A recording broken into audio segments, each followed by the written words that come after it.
There we go. Going live. Looks like, yeah. Good morning, everybody. It says preview. It says end stream. There it goes. Now it says we're live. Welcome, everybody. Thanks for hanging out. This is going to be Brian and Chris covering the Letter from the Producer live. 63. 63. Oh my gosh. All right. So I got that pulled up.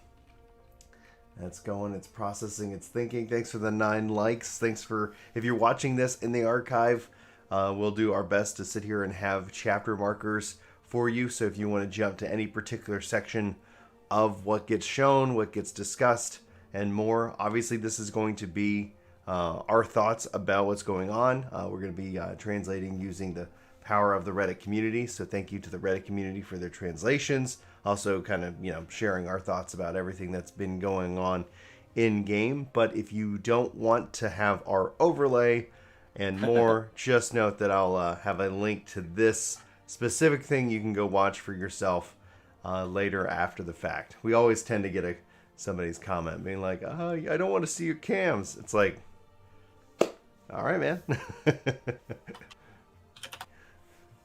You do you. Good morning, Kong. Good morning, Kayla. Actually, I'll make sure I get the link to this. Share, copy the link. Full screen this bad boy back up. And let me make sure I've got that here in the description of this video.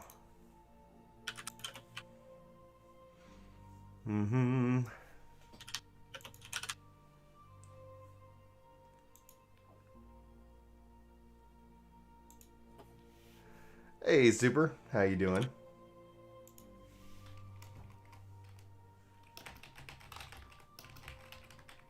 And without our faces. Boop. Okay. Save. Alright, and now, let's see here. Oh. Never lets me sign in on chat. I always have to do this over on the actual browser.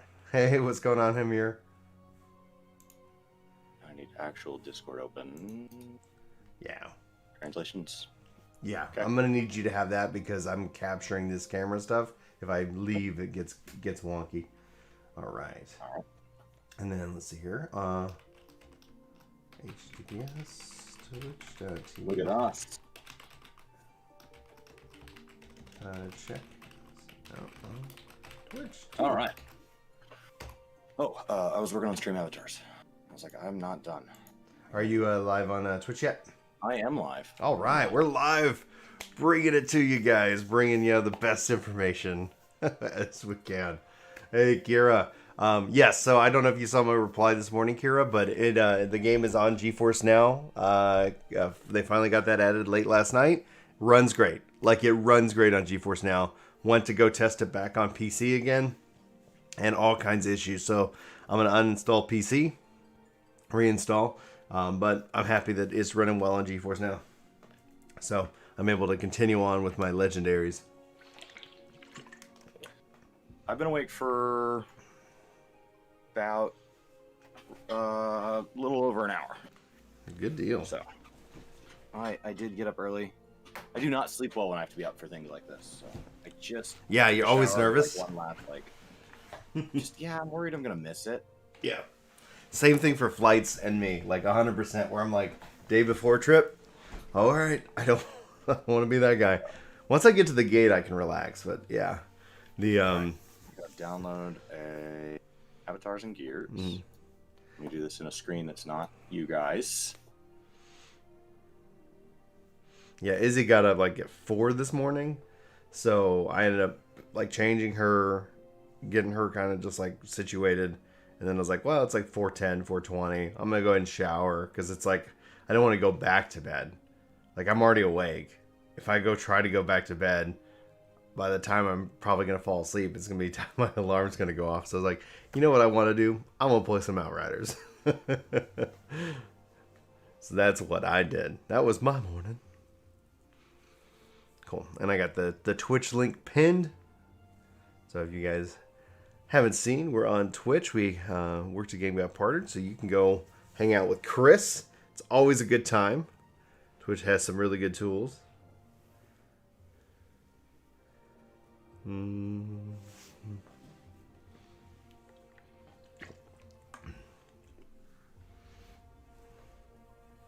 of choices. I gotta decide what we're gonna be. What you're gonna be? Actually, I could probably get to Discord in the browser.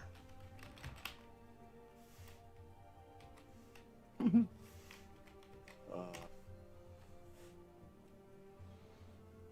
right. So I think I've got it figured out. I think I know what our choices are here. Polish patch. Yay! I can get to the... Yay, Discord. Modern programs. You're the best. And let's see here. All right. I need a page that'll let me set up a poll. We're going to do manage poll. We're doing polls on Twitch? Yeah. Oh, yeah. Oh, that's awesome. So, we're going to do a quick poll over on Twitch for stream avatars for April.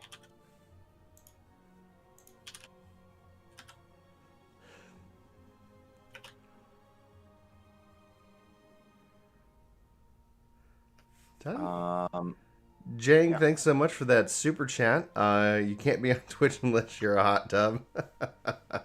Well, I would consider Chris a hot tub. I don't know what that means, but we'll take it. Thanks so much for the $5 spot, dude. I really appreciate the support. All right, let's see here. I don't apparently have no... You do? Notification. Apparently, I do not have that here. Let me get that added. Alert box. Okay. Audio's a bit distorted. Let me check. Let me try that notification. Just now getting to where I'm getting to see and hear chat. We're just listening. It's just their live stream right now. So it's just their live stream. Yeah, this is just also got the nice Final Fantasy music. This is load screen music. Yeah, so this is default Final Fantasy 14 music. Mm-hmm. Okay, let me go ahead and pump this in Discord. So it's just default go-to music. Is possibly used in character creation. Is for sure like when I'm loading into the world. But the only reason I'm even leaving it on is because in case we open with like a trailer or something. But if we just open to them chatting, which is not atypical. Well, I think it opens with the trailer. Because they've probably already done the sound check. Yeah, so I just wanted to have it on.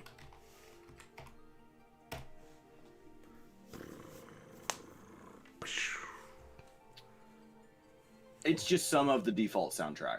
I'm not saying it's like the default music. Like when you're out in the world, there's different default mount music and stuff. But like you hear this in somewhere. It's definitely used in I think character creation. I think when you're and then I think there's a couple other times that it's referenced or played something similar. It sounds familiar to me. I mean, I've been playing this game since 2.0, and this music just sounds familiar. So yeah, I know, right? I don't know where all it's used, but it's definitely not new. Where is my thing? Right. How do I manage poll? Manage poll. Chris is rocking polls on Twitch, guys. Mortal Kombat. Perfect. Okay, Mortal Kombat coming your way. Mortal Kombat. Where is it? Ah, my Get Up Brian alarm. Oh, hey! Cajun Wilder on IG with the 20 spot. Thank you so much for the support, dude. Says, great content. Keep that bleep up. Okay. Thanks, dude. Thanks for the support. Really appreciate that. Look at those. It started I forgot the new tile packs do that. So when we move to a new pack, it picks, I guess, like the first thing on the list and makes everybody Goro. Oh, Mortal Kombat for the avatars. Nice. That's so awesome. It is, yeah. Oh, that's awesome. Alright, let me get my Discord pulled up. Okay. Hey everyone, in a little less than 10 minutes, we'll begin the unofficial translation. Okay, so for anybody that's never been here for one of these before and they're just excited about 6.0, this is going to be in Japanese, and we're going to be reading live translation. Trailer time. Trailer time. Yes, listen to that music. I got to turn it up. 私はまだ迷いの霧の中にいる。曖昧な心にそれでいいと言ってくれた人がいたんだ。前に進もうとすること、それこそが必要なのだと。 Now that's a ship. Oh, check the music. すべての国と種族とが手を取り合い、総力を挙げねば Looks like New Boja. 外せることはできない Could be. Yeah, we talked about a ship, you know, as a part of Bojan, as a potential.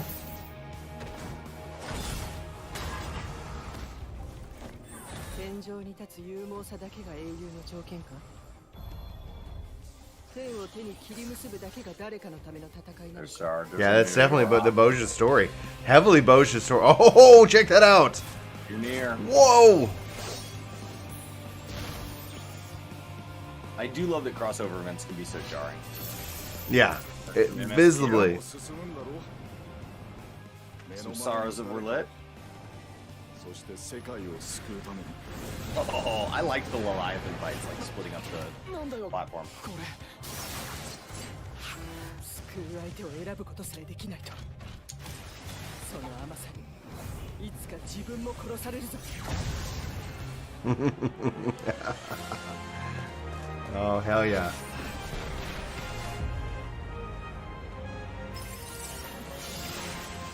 万神よ、蹂躙なさい。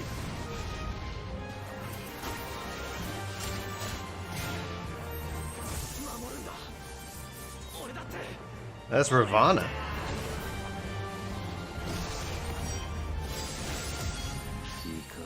Bouncing ball system for all these actors. Awesome.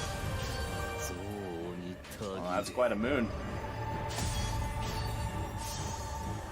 その果てに You think we should go there? Go to the moon? That was just the trailers, Ace. So, Yes. So for those who don't know, the English trailer will be up.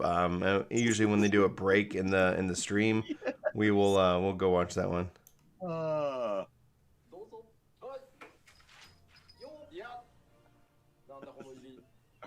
Oh, what an expert transition. All right, let me turn this down because we do not speak Japanese. Okay.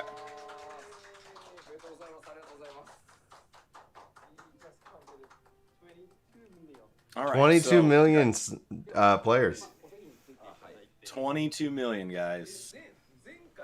They're trying to get to 30. Trying to get to 30. So, this is going to be translated by the Reddit community. They translate it live for us. If you do speak Japanese and you'd like to go watch it without our voices, you're welcome to go watch that on either Twitch or YouTube under the Final Fantasy XIV pages.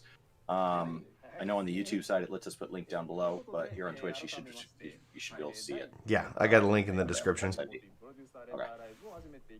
So, good morning, guys. Yeah, I'll just turn them so down. they hit 20 million last July. So Yeah. they're commenting on how fast that was.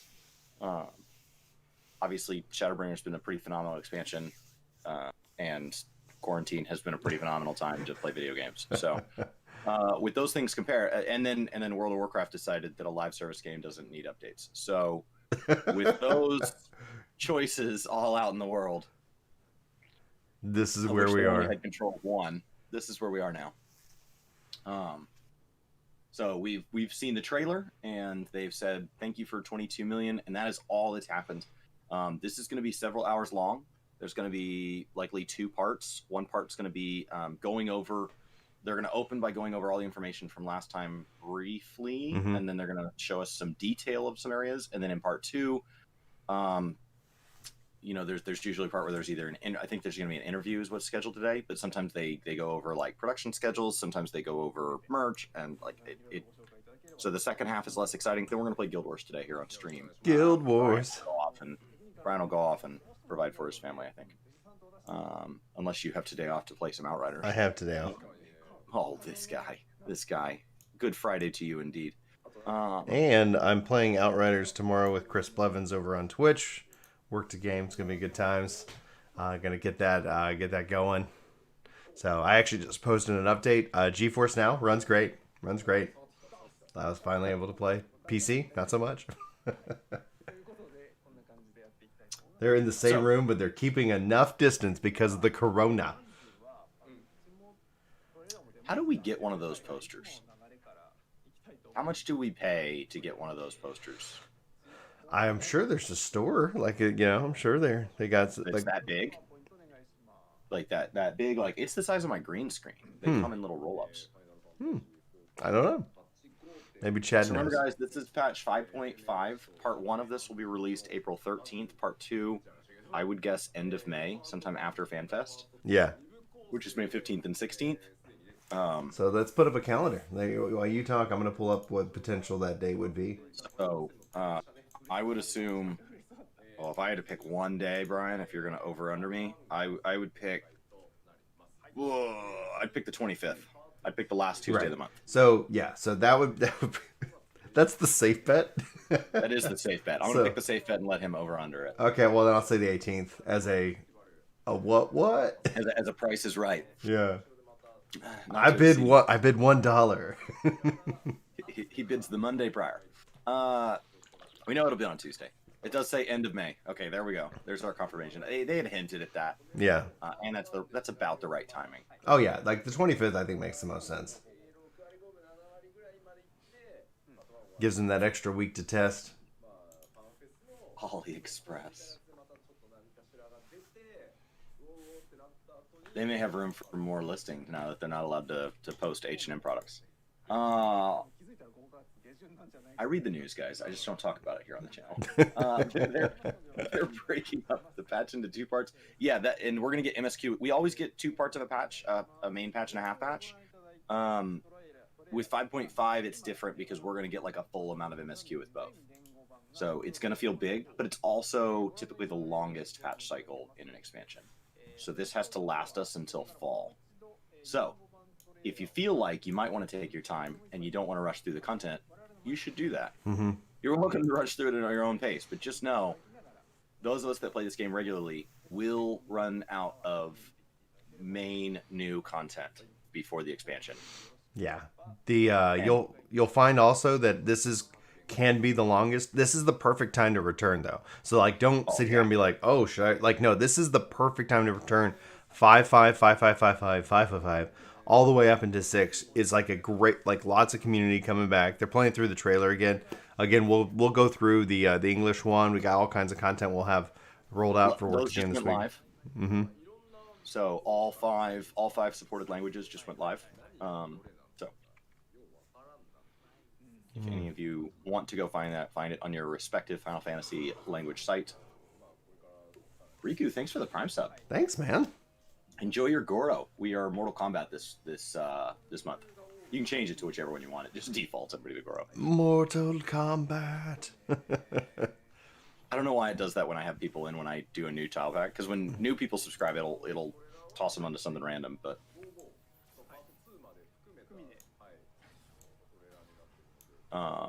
they said it was very difficult to avoid spoilers in the trailer this time, and so that's why it cuts between so much battle.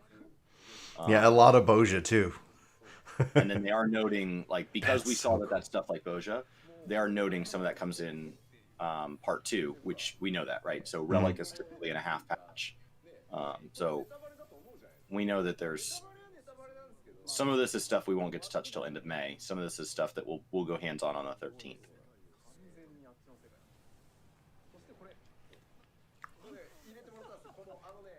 Oh, man. The weapon fights have been so good. If you've not been doing Sorrows Overlit because it's optional, it would be a great time to go enjoy all of those fights. So good. Oh yeah, absolutely. Sonya with a 2nd month in a row. Thank you guys for letting us have your Prime sub this month. Every month on Twitch, you get to choose somewhere to give your Prime sub away for free. Make Amazon give away a tiny bit of their pile of money.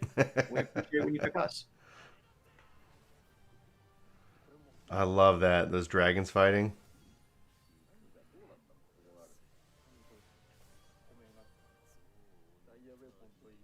Xenos just wandering the world looking for weapons. Where's my scythe? Lunar Ifrit? Anyone? Let's just lunar all the things. Lunar. It's just an entire parallel universe. We get there and there's purple skinned Thancred and it's just all lunar. Everybody's lunar. I was in Story Roulette the other day and I referred to him as Lunar Thancred. Oh, we'll give you more ideas how to draw things.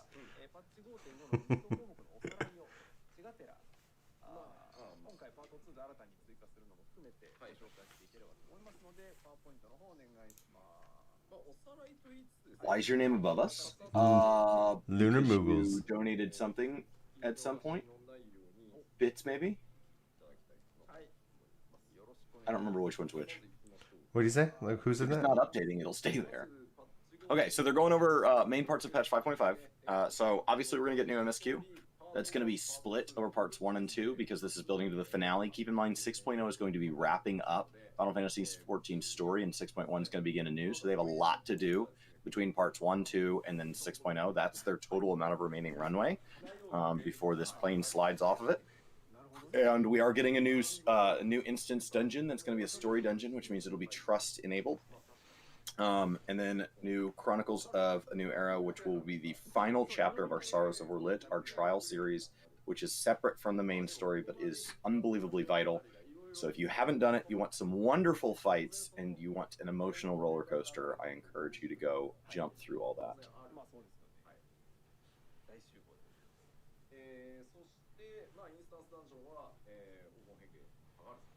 It's something lazy. Oh man, Gifted sub. I bet it's gonna be in the fields. Like it. I don't know. I'm really excited. Lunar Moogles, bring them on.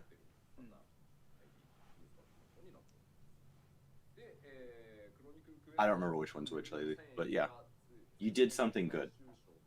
And in theory, those 4 things update every time those good things happen, but I don't. Sometimes they break.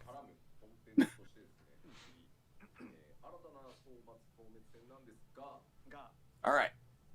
New trials. The fact that so we've got Cloud Deck and Cloud Deck Extreme with a picture of Werlit next to it. So that is going to be the name of the Werlit instance.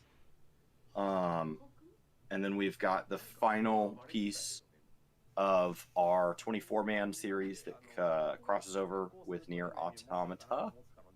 Auto Tomato, Yorha, Dark Apocalypse, Chapter 3. Those have been delightful fights. It is its own kind of story that is meant to be somewhat canonical for both Nier and for 14. So it's got kind of a weird juxtaposition. But it's definitely a thing. They're fun fights. It feels very jarring, more jarring than I think Rathalos did, because Rathalos was the Monster Hunter crossover was just a trial fight, and so like coming around a trial fight, it could be anything. But with this, like they've had to build up. There's quests before and after like these raids, and it's like a whole. It's a lot.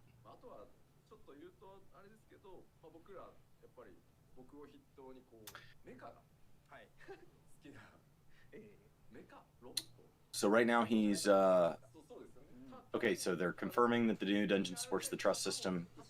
That's been true of all story dungeons beginning in this expansion.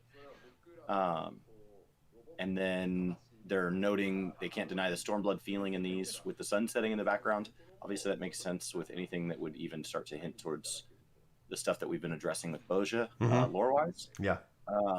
He's talking about Japanese fight names right now because usually they've in the past they've been things like Ruby and Emerald Weapon, and this time it's called Diamond, and they've been a Ruby and Emerald Weapon destroying. Right, we've been destroying those weapons. And this time the fight in Japanese is translating to Diamond Weapon Capture. So they're just, screwing with us.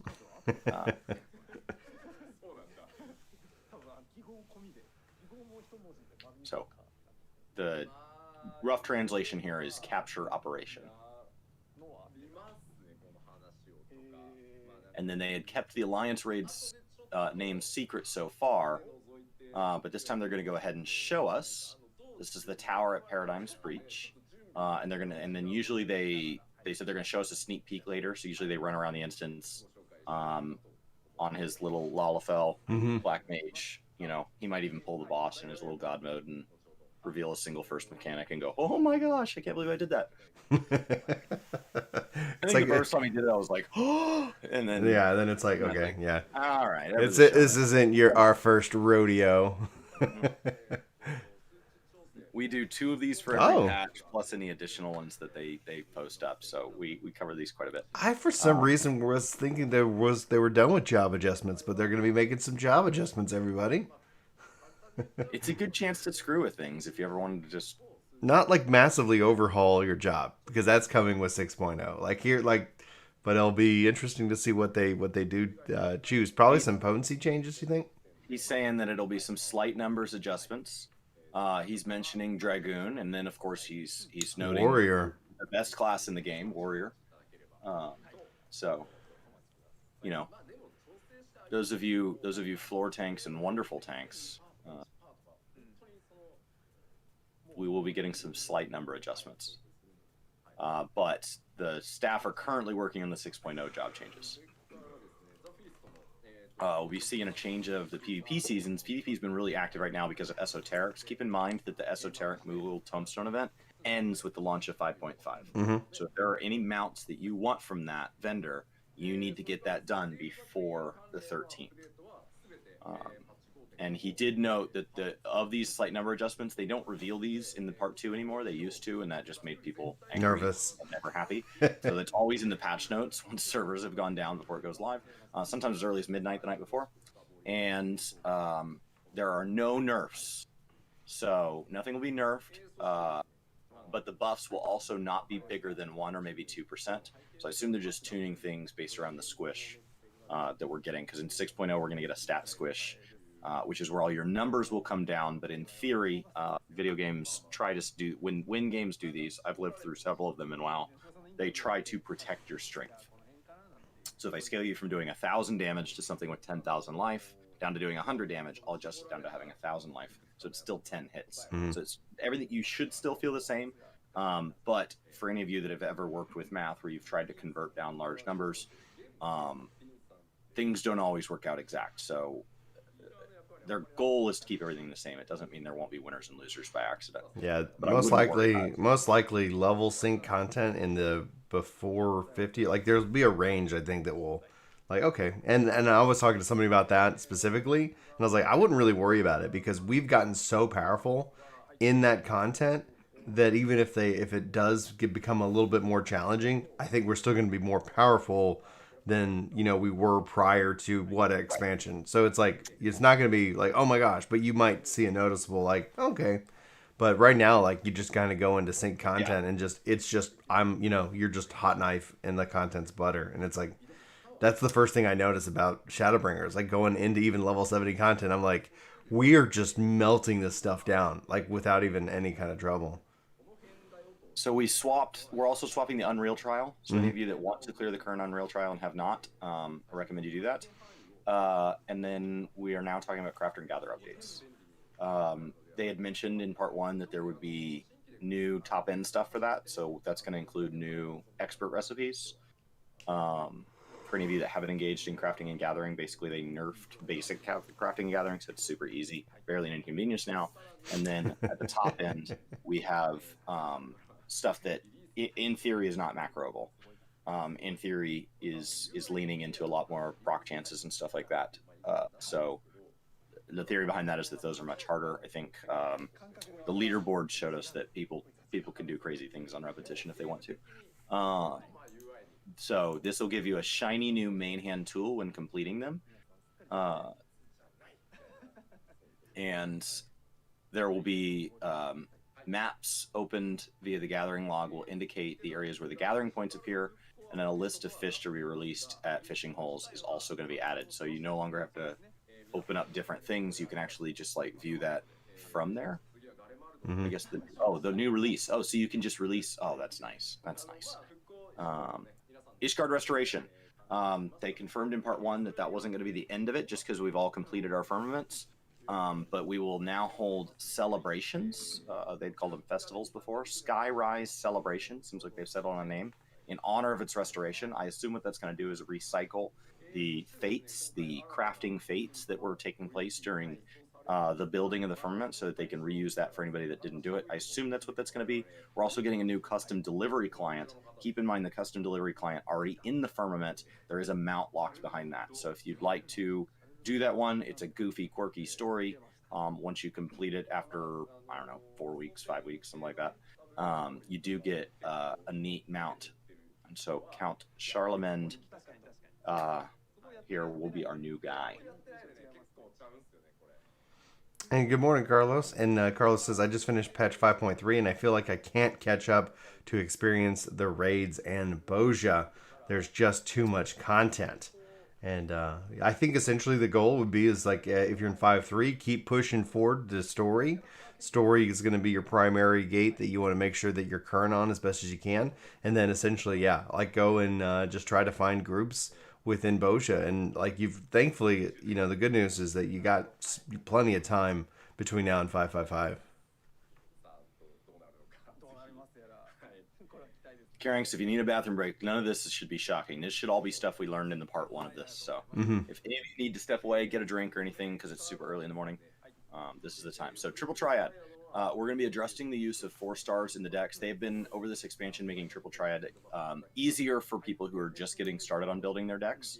They're adjusting some acquisition rates, and then they're adding a reward for obtaining all Triple Triad cards. There's like 316 or something, so that's... and assuming there's new ones added behind trials and stuff, it could go up from there.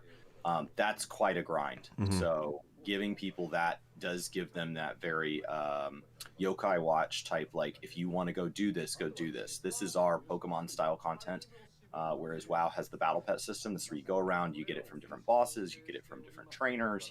It's a whole system to get these cards.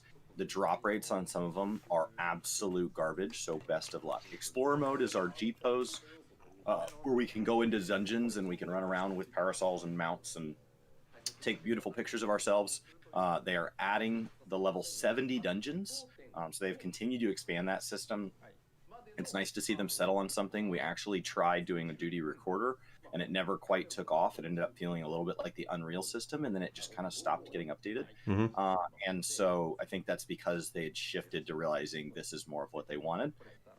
The level sync and item sync can be disabled now, so you should be able to kind of screw with that as you want. You'll also be able to use instruments if you'd like to go, you know, have your in-game rock band touring through the different dungeons. So they are going over this right now and just saying that they are going to the goal with the Triple Triad thing is to give you an incentive to complete your card list and get all the cards that were released prior to 5.5. Whatever that reward might be. We know that, like, historically rewards have been mounts, minions, or titles, and so that would be my guess. Triple Triad achievements in particular also sometimes give you fancy cards, but for somebody that hasn't engaged into that system up to this point, I don't know that that's enough of a reward, because clearly they haven't cared. And good evening, a Pure Knight, saying good evening from Japan. Howdy from Texas. Thanks for being here. So miscellaneous updates, new indicators for bonuses while ocean fishing is adding. Ocean fishing is our fishing raid system. They start in Limsa. They're up every 2 hours. They have new destinations. And so those have been a lot of fun. If you haven't leveled your fishing and you want to try those out and go into super psychedelic fishing mode with a group, it's a ton of fun. There's like a shark mount and some minions. There's a lot of cool stuff behind it. There's actually a title that I know Mr. Happy's been working on for getting like 3 million cumulative points on your character, which is just a preposterous amount of showing up every 2 hours and doing that. A new instrument's going to be added to the performance feature. They continue to add these. What people do with that baffles me. Every once in a while you walk in like Gul'dan or something, there's like a battle going on. People are one song playing a song, then another's playing a song. The battle of the bands. Please don't use third-party tools to do it, but I know some people do. And their official stance is please don't play copyrighted music for obvious reasons. But, you know, when you go through All Dawn, you're like, oh, that's the Star Wars theme music. That's a thing. A reward for obtaining all trial match from the 5X series will be added. Not shocking. And they show that reward off. It's like a robot dragon. It's insane. Robot dragon. It's insane. any of you that play Warhammer 40k, it looks like a Chaos Space Marine Helldrake. New prizes will be available, a mix between that and maybe like a Power Rangers type thing.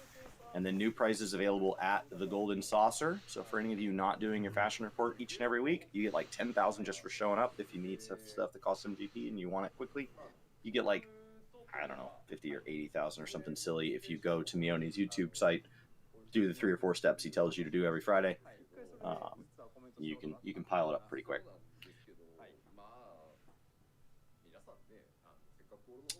They had planned on having the new instrument released for 5.5, but so they put it in this slide as I'm reading all this. They said they've actually had to delay it. So for any Ultimate Raiders that are like, oh, you got time for instruments, I see. Well, everybody makes sacrifices.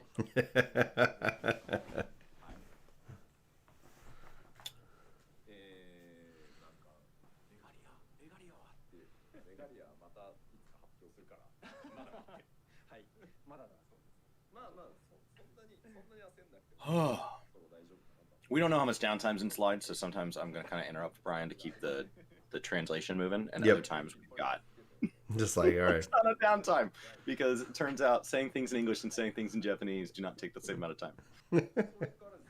Well, yeah, this is obviously, for those who've been keeping up, it's like, yep, this is good to know. Hotbar slots can now be saved when editing the active set of Blue Mage actions. We did it, everybody. We got there. There was something they wanted to put on the MOG station, and they're going to instead be putting it in the Golden Saucer, tradable for MGP. The translator missed what it was, so just trust that. Possibly something called a regalia? Huh? Maybe? So that's our 4-seater car that was released at the Final Fantasy 15 collab event. So if that is indeed the case, that's a big deal. That's a big deal. We are getting new hotbar slots that can now be saved when editing an active set of Blue Mage actions, which is amazing. Any of you that have tried setting up multiple sets, it makes Carnival not very fun. That every time you jump between different fights, you have to swap stuff out. So I would now be able to like swap all my abilities when I swap all my abilities. Wild stuff. It will now be possible to accept achievement rewards from the achievement list.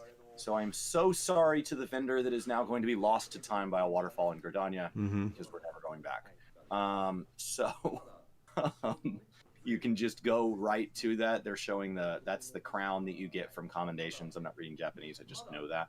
Yeah. And you just click the little orange button and you'll receive it right there. Keep in mind, I actually use that vendor as a form of storage for anything that like I've earned and don't yet want, because inventory is an issue in this game. So like, don't accept those rewards in an instance if you have like 3 inventory slots left.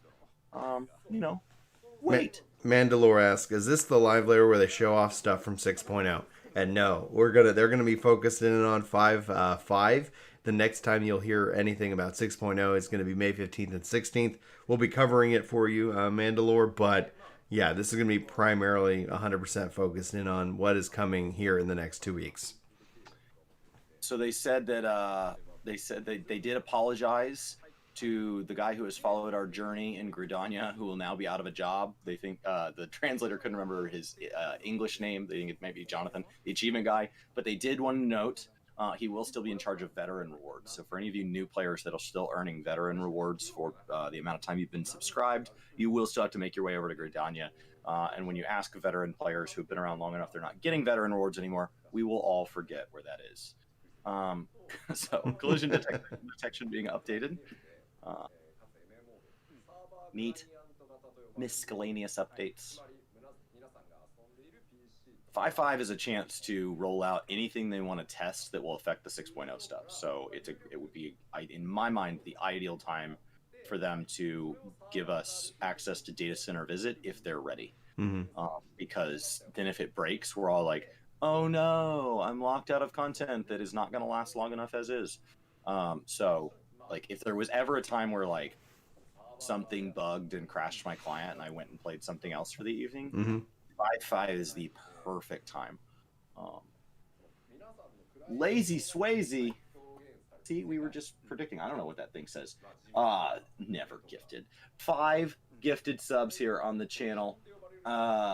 Kung Fu, Mystic, Dog Mojave, and Sir Mister. Welcome. Enjoy your Mortal Kombat avatar and your emotes. Crazy with the Goros all doing their hand animation at the same time. We just moved to Mortal Kombat's for the month of April. More Mortal Kombat characters here, fighters. So enjoy those. Enjoy your Lunar Whale emote. And among others, there are other good emotes in there too, but Lunar Whale seems to be the most popular.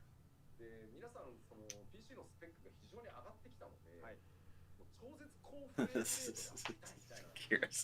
just stared off into space for a minute. Well, we'll get to the exciting stuff. In part 2, they usually show gameplay, so they're going through basically part 1 live letter rapid speed, and then part 2 is where they actually show us some things. Right. Which usually makes it like harder in the morning for us, because it's like they start with the trailer, gets my adrenaline up, then it's like, hey Brian, here's everything we've already told you. Okay, cool, thanks, good to know. Maybe a little bit extra detail. All right, let's. It's like, okay, it's a roller coaster of energy. So the collision detection has to do with graphics. So this has to, because this gets into technical speak, the translator is noting that, like, hey, this is definitely a rough translation. They are basically whatever you see on the screen in games like this. Any of you that have ever done a jump puzzle or have ever lagged out and gotten hit by something that you were definitely out of, there's a place that you are on the server, and there's a place that your clients say they are, and the goal is for those to be the same place. They are not always. And so they are working on making something server-side that will send information to your client so that you can better see exactly where you are. I'm wondering what that'll do to jump puzzles, but it is an update to future-proof Final Fantasy XIV because this is a game they want to continue for a long time. So I assume they're moving us. I assume this is the sort of thing they would have to do to move the game into things like 4K and onto better platforms. So as they roll out a next-gen console version, it makes sense that with patch 5.5 they would screw with some back-end stuff right now. We've seen stuff like this added in the past, and then sometimes it doesn't immediately yield a result. So in patch 4.4 they updated the companion system, which is our chocobos that fight alongside us, and there hasn't really been an update to that system, but they reworked it from the ground up on the back end anyway, and it was to future-proof it. It was to so they have added capabilities that they haven't done anything with, but they've added the ability to kind of protect things. Sometimes games like this are able to add something right away. When World of Warcraft was first made, they designed a 16-slot bag slot, and then to cut a corner while they were programming, trying to get it out the door, much like 2.0, they actually used the 17th slot to represent some stuff in their code.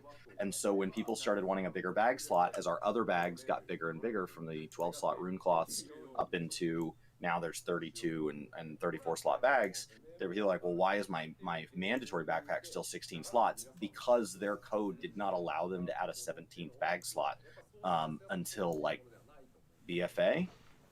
Maybe it was Shadowlands. It's like, we just now got a bigger backpack for the first time 10 or 15 years later, because when you do stuff like this. So them adding things like this, or them going back and fixing something that they just couldn't foresee when the game was made before.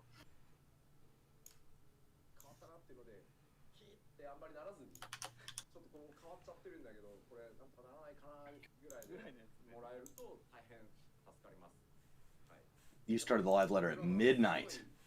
Oh, it can definitely be late. This is a nice late one for us. Yeah. It starts at 6 a.m. There's actually like a sun somewhere present in our world. Sometimes these are at like 2 or 3 a.m. So it is. Yeah. They set the trend. Right. All right. So they're still talking about this collision detection. So this is a big deal.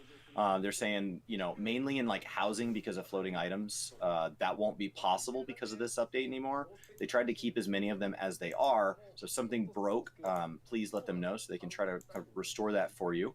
But basically what they're saying is you're playing an online game that requires that you connect to a server that Square Enix has prepared. Any action you perform, like jumping and landing, is the client sending information to detect to the server, and the server is verifying that you perform such action, which allows you to proceed.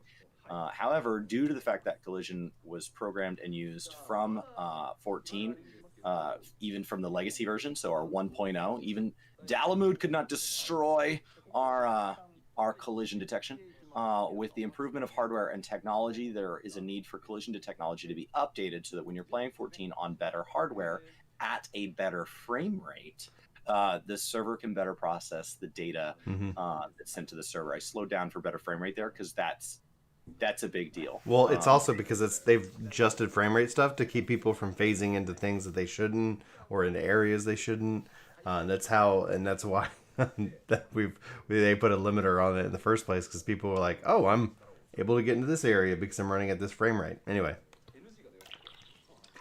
there is no English subtitled version. We are using an unofficial translator that provides this to the community, and we read it while looking over this and then expand on that because the translator already has trouble just keeping up with them, and there's a pair of them, and they kind of post all this, and then Brian matched that with the fact that we cover every single one of these events, so we fill in some context for you. But if you'd like to watch this live and use the translator, you're welcome to. All those links should be in the description over on YouTube. Here on Twitch, just go find FFXIV's channel, and it's live. yeah, if you speak Japanese, have fun. And then if you want to pull up the 14 Discord, it's a public place. Translator is its own tab. So do send you a PM. Okay, so translator saying, "Hey, this was tough," because I mean, obviously, the translator here may not know how collision detection works, and then they're getting a lot of technical speak. There are a few more things, but it'll be easier to show this in game, so they're going to prepare a live demo. This is the beauty of part 2s of live letters, guys. Is we get to see live letters. So they're going to show some collision detection by showing us the cloud deck. This is our new trial fight. This is the finale of the Sorrows of Werlit. Is that really what they're going to show? Diamond weapon. Oh my gosh! Oh, it was just a slide for now. Screwing with us. Let's boot up the Our game. servers are already filled with 6.0 endwalker features, so I can't do the live demo on our usual servers. So I don't have God mode that you usually see. Oh no! Sometimes he dies in these. I can't wait to see what features and things like that they bring in 6.0. I'm really hoping that we see some really awesome stuff with the jobs. To show you the instance entry cutscene, but he might show it.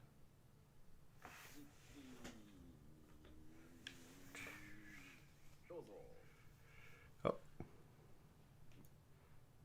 The cloud deck.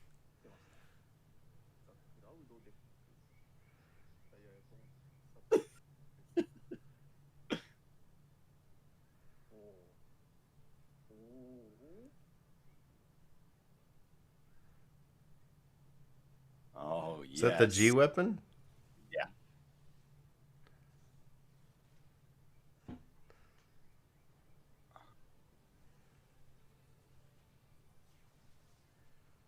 Oh, your missile doesn't have missiles?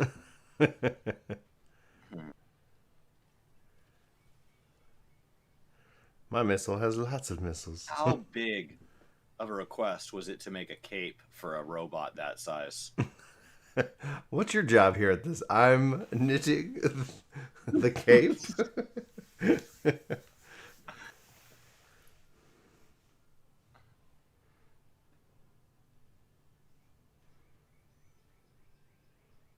It's like, you hit me with your missiles. Was that your Up plan? comes Yoshi P. If you guys don't know, that's his Lalafell Black Mage. Yes. So if you wondered, I don't recognize that NPC.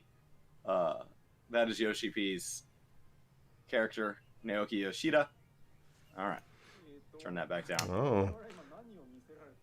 No rails, everybody. All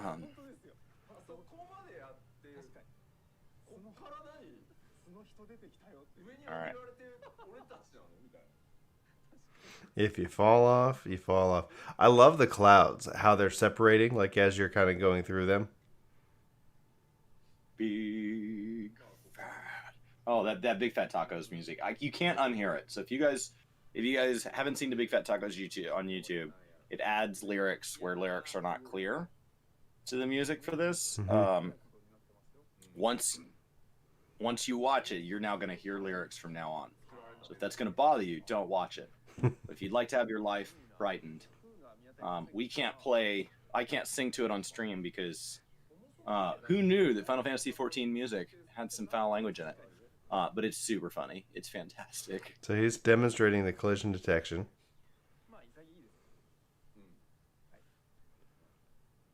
The Mortal Kombat thing is just creepy in a good way. It'll get better throughout the month as people swap theirs from Goro. They're asking, we're flying on the G-Warrior? Yeah, he keeps getting interviewed about the G-Warriors. Like, we've got plans. He's going to be the thing you fly on to find the ultimate weapon. Yeah. We're going to use it. We're going to use it. Oh, really? So I'm going to see it? Well, no, it's underneath the platform you're on. Darren says, big fat tacos, we have small diva.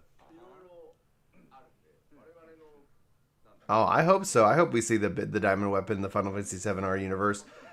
It's April. I'm wondering if we'll get some news about like a PC release for that version or something like that, because it's coming up on a year, right? What was the date that came out?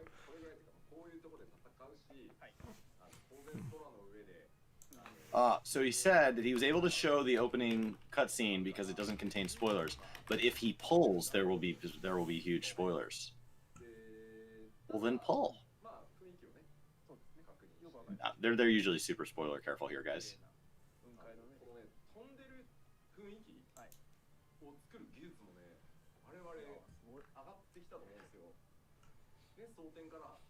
All right.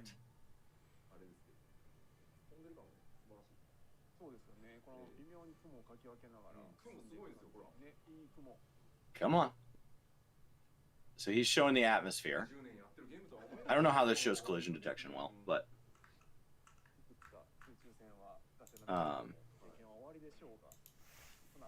yeah, I think going into housing would be the better display of how it's going to work, since they're worried that's what it's going to break.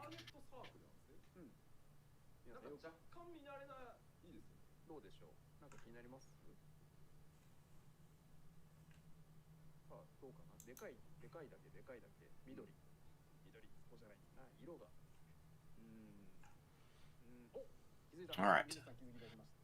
So they're talking about how amazing the clouds look, and the arena now looks like we're actually flying. April 10th. April 10th. All right. So we're looking at our Gundam arena here. Come on. They changed the design of the target marker after 8 years. Look at that neat animation. I don't even think I noticed. Little details. With the little thing going between it? Yeah, rotates around. I like Just it. visually kind of letting you know, Hey. hey, this is what's going on. Oh, hey, look at me. Look at me. I wonder if that helps people that are colorblind. Just one more little thing. So, Far Cry Away with this $5 super chat, thank you. I'm not super invested in 14 right now due to Monster Hunter Rise. Can't blame you at all on that one, but you guys make me want to play it so bad, and I'm thankful for the coverage. Well, thank you so much for the support of Far Cry, and enjoy Monster Hunter Rise. I think that's something people are encouraging me to pick up on PC in next year.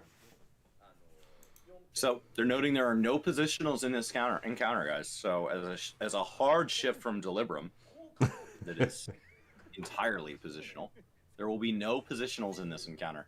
It would be interesting to see if Extreme changes that, or we don't know. He said there's going to be spoilers. Yeah. He said, like in E10, it is sometimes difficult to tell where the boss is facing. Oh, they're talking. Oh, positionals for. I don't know why I heard positionals like I pictured. It's too early. I pictured positionals like. Yeah, they're talking about you melee DPS, so I don't care about that. It's not for me. It makes me wonder, like, because we've seen plenty of fights and more with positionals that, you know, like, don't matter. Yeah. You know, so it's like, okay, and that's great. And Alliance rates do that. I wonder if we'll see more of that drop out in the next expansion, and then that allows them to do more things like with content and the fights themselves, right? Because it's like, if you have to factor that, it's like, okay, if positionals become such a factor with a certain boss, like, you could be essentially saying like, oh, sorry, monks. Sorry, monks. I don't know. All right. There's a fun part to it. Cool. Monks, rejoice.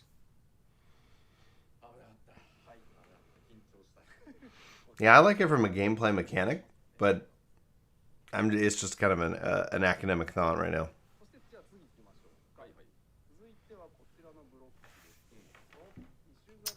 All right. He was very nervous of pulling it by accident, so he's going to get out of there before he shows too much. And we are going to talk about some Ishgard restoration. So the firmament is now going to have these little festivals, and they will hold feats. They will hold our fates. They will hold the, I assume the exact same crafting fates that we were using before will just be recycled. Mhm. If you guys didn't get a chance to do those, this will kind of make that a thing. Says during these periods, they'll have those. Who knows how often that'll be? Maybe they'll tell us. But if you guys didn't get to partake in at least one of those, they're worth being a part of once. They're neat. Yeah. It's a chance to kind of give crafters. I would love to see crafting and gathering fates moved out into the world, and I would love to see fates move into what Boja had out in the world. So I would love the open world to feel much more like the Guild Wars 2 event system, where there's just shenanigans going on all the time. These celebrations are going to take place approximately every 2 days. So yeah, they used festival in the last Live Hunter. So party, yeah. So they've used a couple of words, but celebration.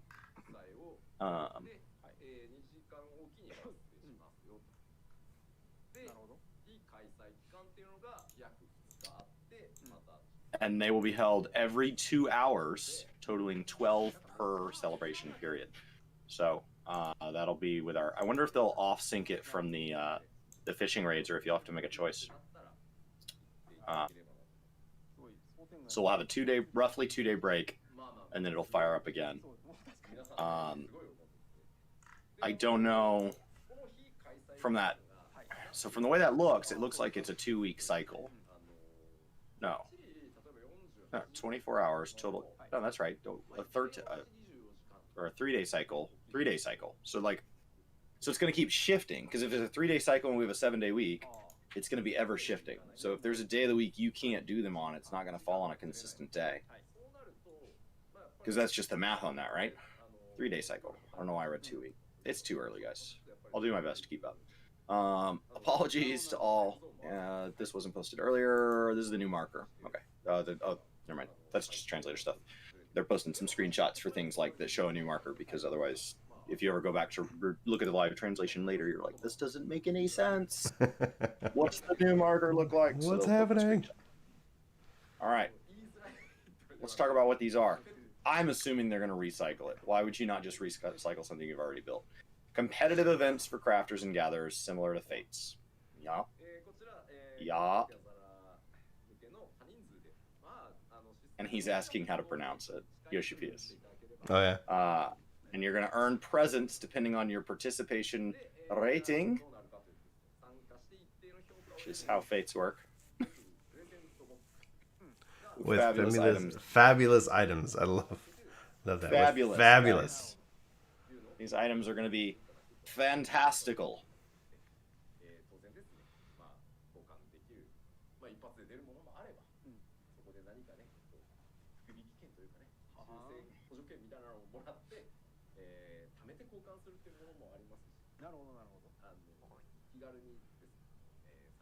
What was it pronounced? Fates? Yeah. Fates. Fates. Fates. Fates. Fates. Fete. You'll get a little present box depending on your contribution. There will be item rewards inside. We know this. Show us one. Let's do it.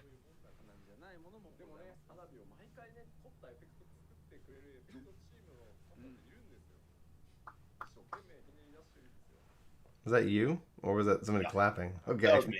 I was like, who's clapping? There's gonna be fireworks in the boxes as well, because it's a celebration. It looks like they're holding up giant stuffed Moogles. Mm-hmm. Do I get one of those, like my giant Namatsu outside the house? Yeah, that'd be neat.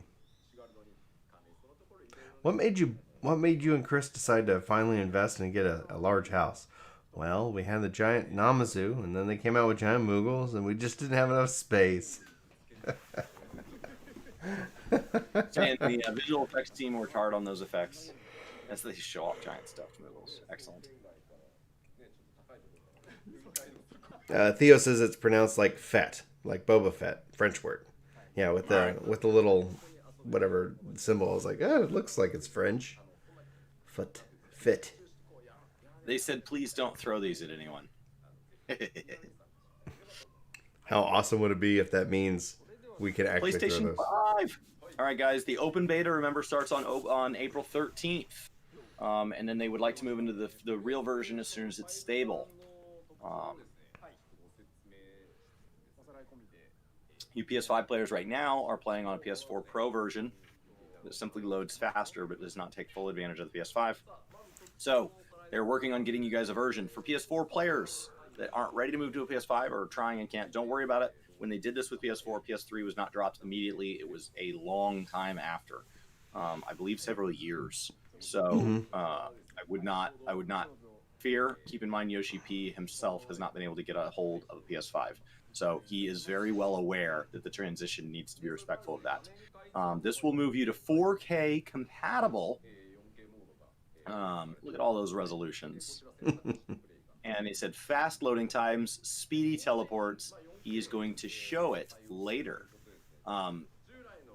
There is a PS5 at Square Enix headquarters. I assume that they could reach out to Sony and just get that one.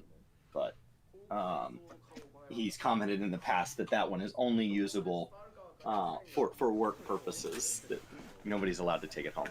But they're going to have some high resolutions of the UI.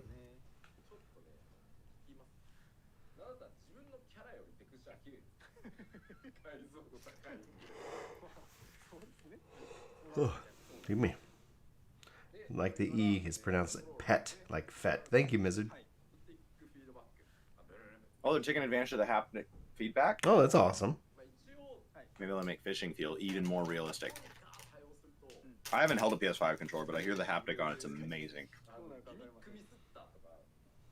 The ability for you to, like, when you use your joysticks and stuff, and yeah. Curix is saying Iran's out of pretzels. Like, that's the whole country? The Oreo Thins?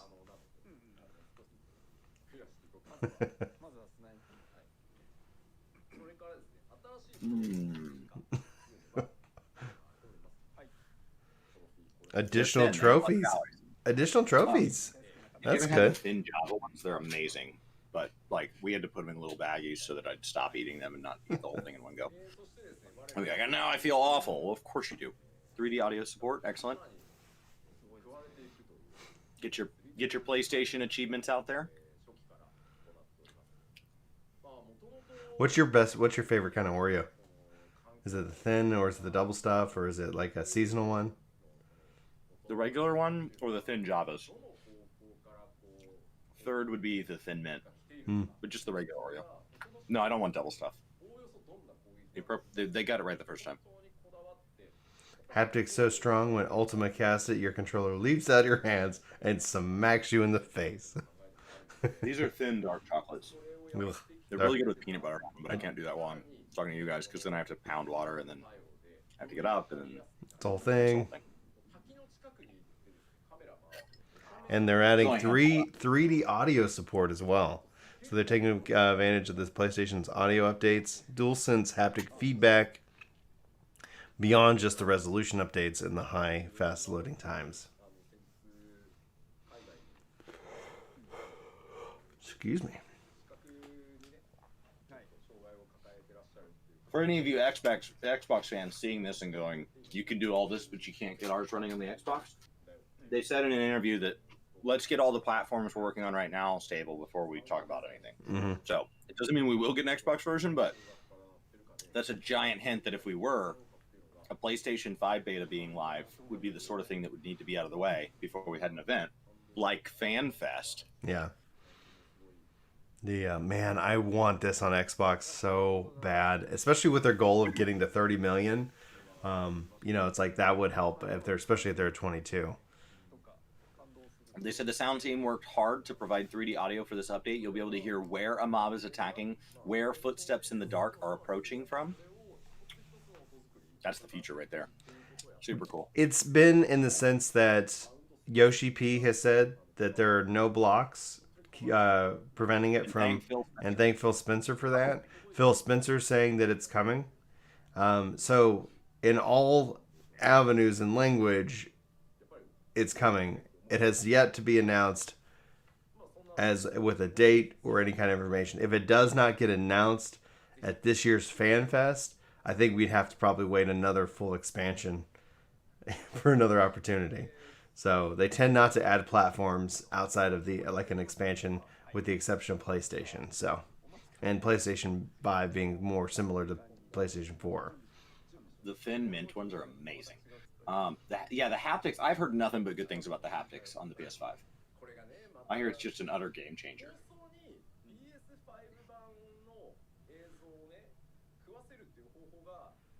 I think inviting people in with a new story for 6.1, I think it is well timed that the game is moving into its kind of 3.0 phase. It's moving into its next chapter. Obviously, we have a real 3.0, but you know, as a phrase, it's moving into kind of part 3, where we had Legacy that went away, and then this is coming to a close. It won't be deleted, and we're moving into another.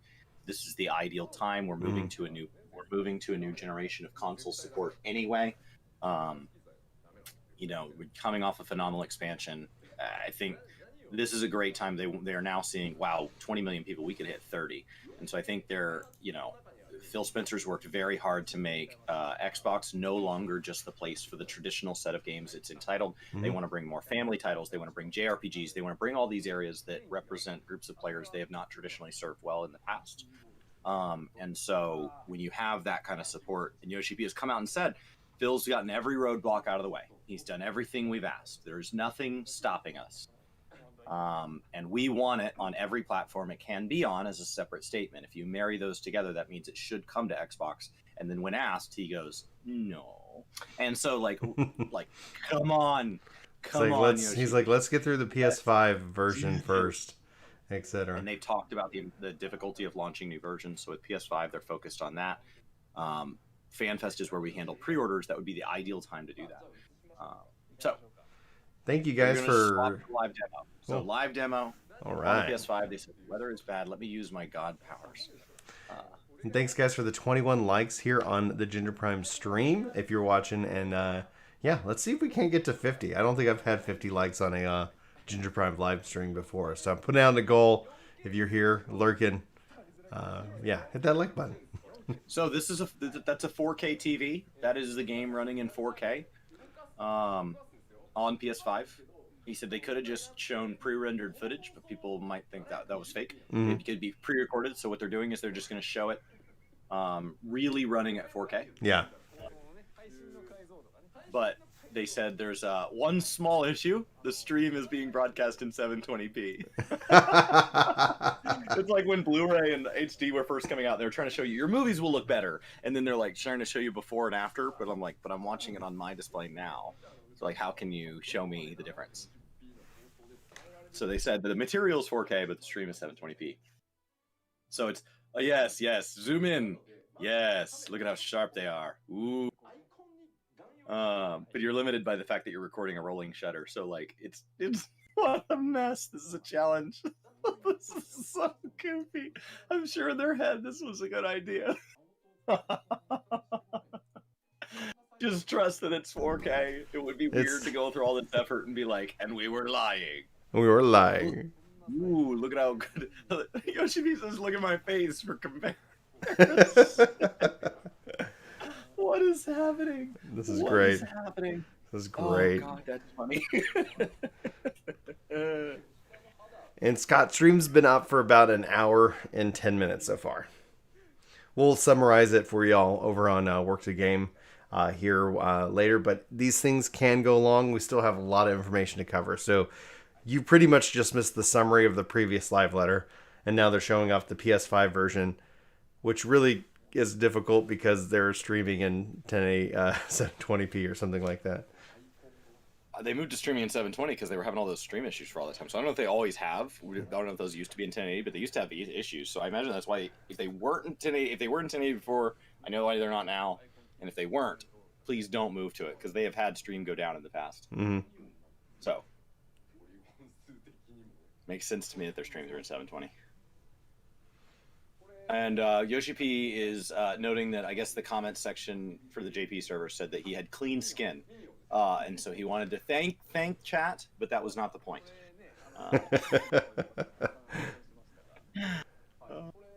And there are comments appreciating the icons, and so thank you. Ooh, look at how sharp those icons are. PS5 Yoshida, I love it. So. Oh, that's a minion. You can have a little fireplace now. Nice. Why does it show? Why does it show his experience bar at level 80, but having experience? Because he's on the 6.0 client. That's why he said he couldn't show gameplay earlier. Gotcha. So. I was about to say, like, since they would test the PS5 version on that. Yeah. Okay. Never mind. Yep. I was gonna say, like, are they adding in Paragon levels? Like, oh man, I would. He said earlier he couldn't go out in the world because they're on the 6.0 version. Gotcha.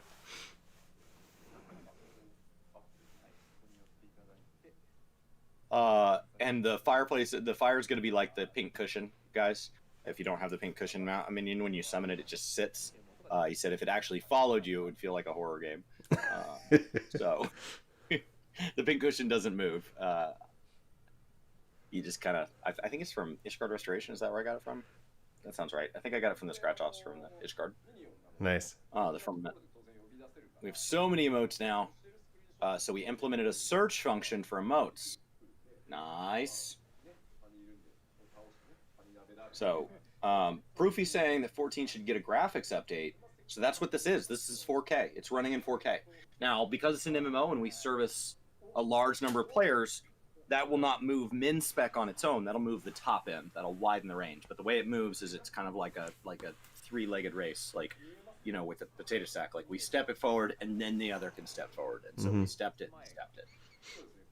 So most of what we've heard so far is just a recap of the part 1 of the live letter, and then them talking about this PS5 version.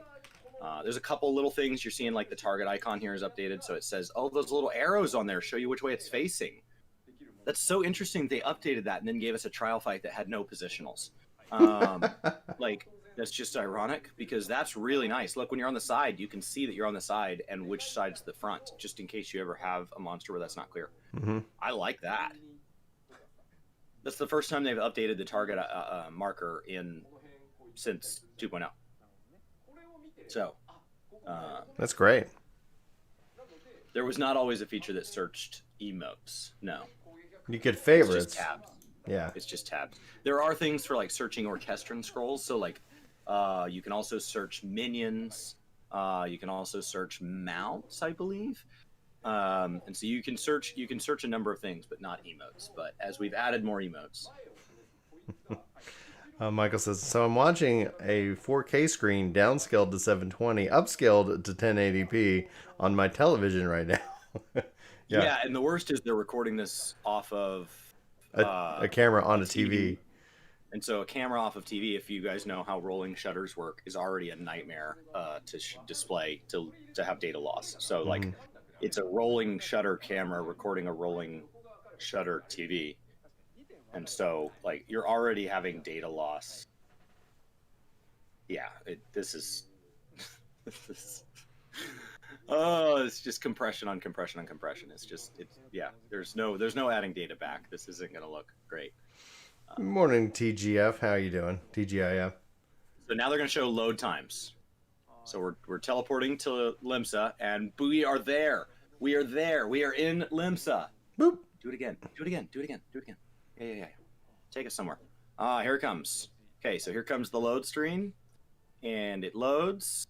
We go into our load screen, and oh my gosh. That's nice. Lawless deserve nothing. Feared Take soldiers. Take us somewhere else, because Limsa to Limsa doesn't tell me like what that's cheating. Okay, we're heading off to Eastern, and we're there. Man, I would love it to see them rejoin Wild. upper and low, and Wild. you know. So I wonder if that'll move the PC specs up to take advantage of that. because I don't think my PC is that fast. If you were on an M drive, it would be. Like an NVMe drive, like a Xbox that were a PS5 have. Yeah, you would have that already. Okay. It does not feel that fast. Maybe that's just to my head. But that's pretty fast. That's fast.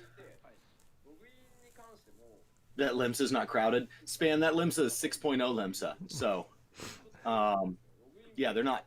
It is a live server, but it's a live endwalker server. Mm-hmm. So, it can only do so much. You'll notice that his experience bar is not capped, even though he's level 80. So, yeah, we don't know what that. Yeah, that would be the real test. Is go visit a live server right now. They said most load times will be that fast. There will be loading times for instances that could be longer. Well, show us. Show us. Show us. Are you selling Chris a PlayStation 5 now? There's all 12 of the 25 million players that have a PS5. So, like, 22 million people play 14. You know, there's going to be, 6 or 7 installations of the PS5 client. Mm-hmm. It's good that they're adding this. It's just because it's such a hard console to source. Yeah. It won't be immediately impactful in the community because there's only so many PS5 players. Mm-hmm. But yeah, this is PS5 optimization. Right now, the PS5 is using the PS4 Pro edition. So people that upgraded the PS5 can play the game. With the 13th, with the launch of 5.5, we're going to move into open beta for this. And as soon as open beta is stable, they'll launch the PS5 version. David says, yay, feels good to be a part of the Elite 12. And I'm only now drawing back to the 12, essentially the gods of Eorzea. So it's like, if you're lucky to have one, congratulations. You've been promoted to be Helone. Don Killa, I do not believe my load times are that fast. And my entire PC is I only have a solid state drive. I don't think it's that fast, but maybe that's just in my head. Maybe I'm just looking at this. Look at that little pyramid. What's that from? He's got a lunar whale mount. Do it. Click the lunar whale. Click the lunar whale. Click the lunar whale. We want to see more lunar whale. If you guys drop some lunar whale motes over on Twitch right now. Oh, can I do that? We're going to do it. We're going to do it. It's in slow-mo mode, so I got to spam it. Okay. Oh, he's on the robot dragon right now. Yeah, the robot. There we go. See my lunar whale, guys? Lunar whale. So that's the new robot dragon that's getting added. Right, we'll go back into full screen. I dropped my lunar whale there. Nice. And we are 7 likes away from a 50-like stream. Stream history on Ginger Prime. So thank you guys for the 43. 7, just need 7. I gotta do my whale to game. I haven't been. Oh, look at that! Excited about a mount as lunar whale until that looks like a WoW crossover. That's the. Those are the new trials. So that ultimate one. Yeah, that's the new diamond weapon. Oh my gosh. The ice effect reminds me of a WoW thing. I might have to go do some. I might have to go do those extremes now and get those dragon mounts. The nice thing is, if you're late, they eventually become one-shottable. So yeah. If you're willing to wait, we're willing to wait. Oh man, and we blew past it. We blew past our goal of 50. We're at 61. So yeah, we got 165 people here. So I'm gonna say, can we get to 100? If we can get to 100, I don't know. I have nothing to. You can put minions on your hotbar. He's just not showing his abilities because he's in 6.0, so he doesn't want to show the Black Mage rotation. So he's got all his stuff pulled off. Yeah. Or right now he's on a thaumaturge, which is weird. You have to, Tex, as I have to like come up with jokes and silly things to do it because I still am like, and I'm not a good job at it. One of the things I've been trying to do over the last month is on our work to game videos is actually open up with likes. Look at that. Is that what they're giving out for the a golden scree? A golden scree? Is that what they're giving out for the new event? So there's going to be an event with Uznair, and winners are going to get a special in-game item. And so that may be a limited mount that is given out specifically to winners. That's awesome. Or the golden Nametsu. How do I get these things? What if these are combination rewards? Celebration. He says celebration. What if these are celebration rewards from the firmament? Good morning, Ethan. Just the summary, and they're showing off awesome amounts right now. So we'll have a summary. He already has a video running around on these. Yeah. That guy. That guy. That dude. He had to have somebody help him with the pterodactyl one because he didn't grind up his own pterodactyl. Mm-hmm.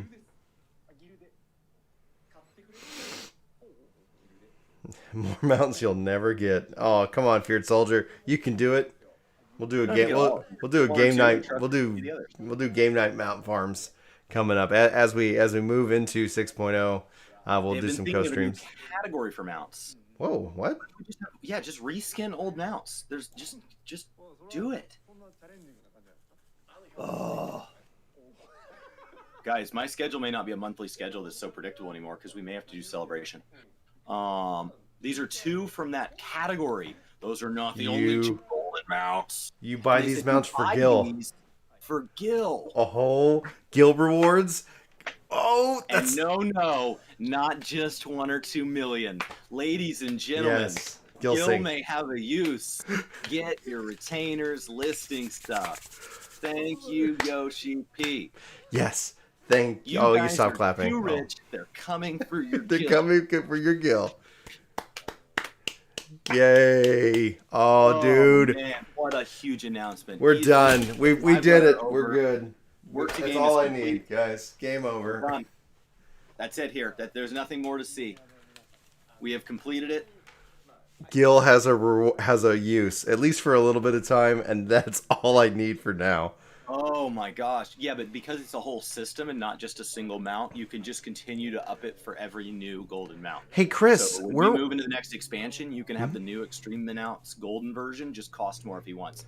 He said these are expensive. So, Chris, if people are poor, Gil poor, where can they go to find some Gil making guides? You know, I would probably start with a tiny little YouTube channel called Work to Game, and I would go check out some Gil making guides there, some of which require no effort, no capital, no crafting, no gathering, and it levels up from there. And those guides are way out of date because they don't have to be updated, because they still work. They still work. I was also going to see if you were going to plug Gaming Guide. No, man. Okay. I'll plug Work to Game. Cool. Work to Game. Do it. It's great. But yeah, my personal channel is Gaming Kinda, and it seems like it would be time to maybe remake my Gil guides. And with the new change to the way Work to Game works, what we do is we put ultimate guides on Work to Game, and then all subsequent smaller guides that build to an ultimate guide go and live on our personal channels. So Brian's controller guides next expansion will all live on Ginger Prime, and his ultimate controller guide will live on Work to Game, which will then, of course, feed you back and say, hey, if you have more specific questions about a particular class or job, like... And that primarily is because we posted the guides on Work to Game, and they just got lost. Like the YouTube algorithm is like, we don't know what's... I really need the Paladin one. Great, the Paladin one's been live for 4 weeks. So, people have been saying there's no use for Gil. We have heard you. Yes. Here you go. Yes. Prices vary between mounts. Maybe there are people who can afford both of these. All right, I'm excited. I finally am like, okay, yes. I'm not sitting on piles of Gil because I've never need. I hope so. I hope so. I hope it's 500 million. Give me a goal. Yeah. Give me a goal. Oh. Jen, imagine having more than 1 million. You don't have to imagine it. Go watch those videos, knock it out. People have messaged me on Discord saying that they have made over 250 million Gil following my guides. It is literally just a matter of executing. I tested the guides and made the guides myself. I made 5 to 10 million in the process of making each guide, and then I stopped doing these techniques. Every once in a while, I'll kind of dip back in to grab some money because they do still work, but people who stick with it are way richer than I have ever been. All right, a few more things on the PS5 version. Planned to begin on April 13th, once maintenance concludes. Shocking. They're not going to go live before the servers are live.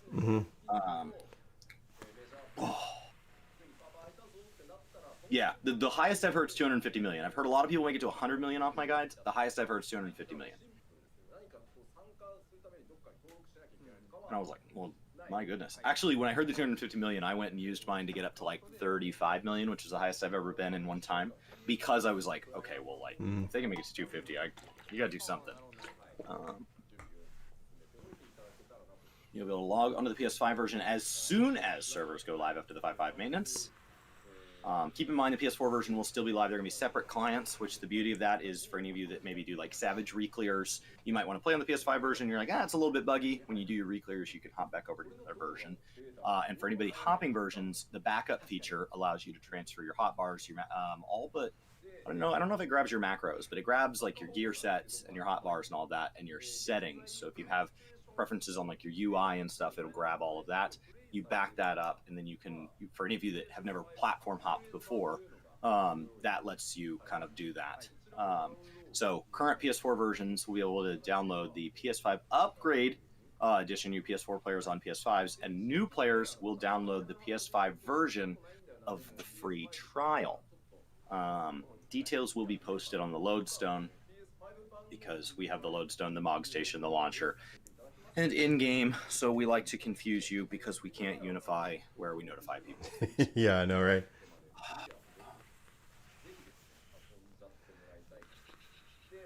The Materia transmuting one. So the Materia transmuting one only works if you do it over a large scale, and it really struggles in the 0.5 patch because there's no use for Materia. So the Materia guide in particular, the Mutamix Shuffle, will become really valuable in 0.0 and 0.1. Am I freezing? No, I'm just standing. Yeah, we had a channel point to redeem to make a stand. But if y'all do some other points for workouts, we won't be doing that as the live letter goes on. So just FYI. Standing is easy. It's actually quite comfortable. It's good to have the option. We are 32 likes away from a doubling of the current high score likes here on YouTube. So thank you guys for the 68 likes. Appreciate that. If we don't encounter any major bugs, which we did a lot of debugging, we will end the beta very quickly and swap over to the final version. In the interview that we covered this week, very long interview, he actually noted that as soon as it was stable, their plan was to move over. They want that to be the PS5 experience as soon as possible. Mm-hmm.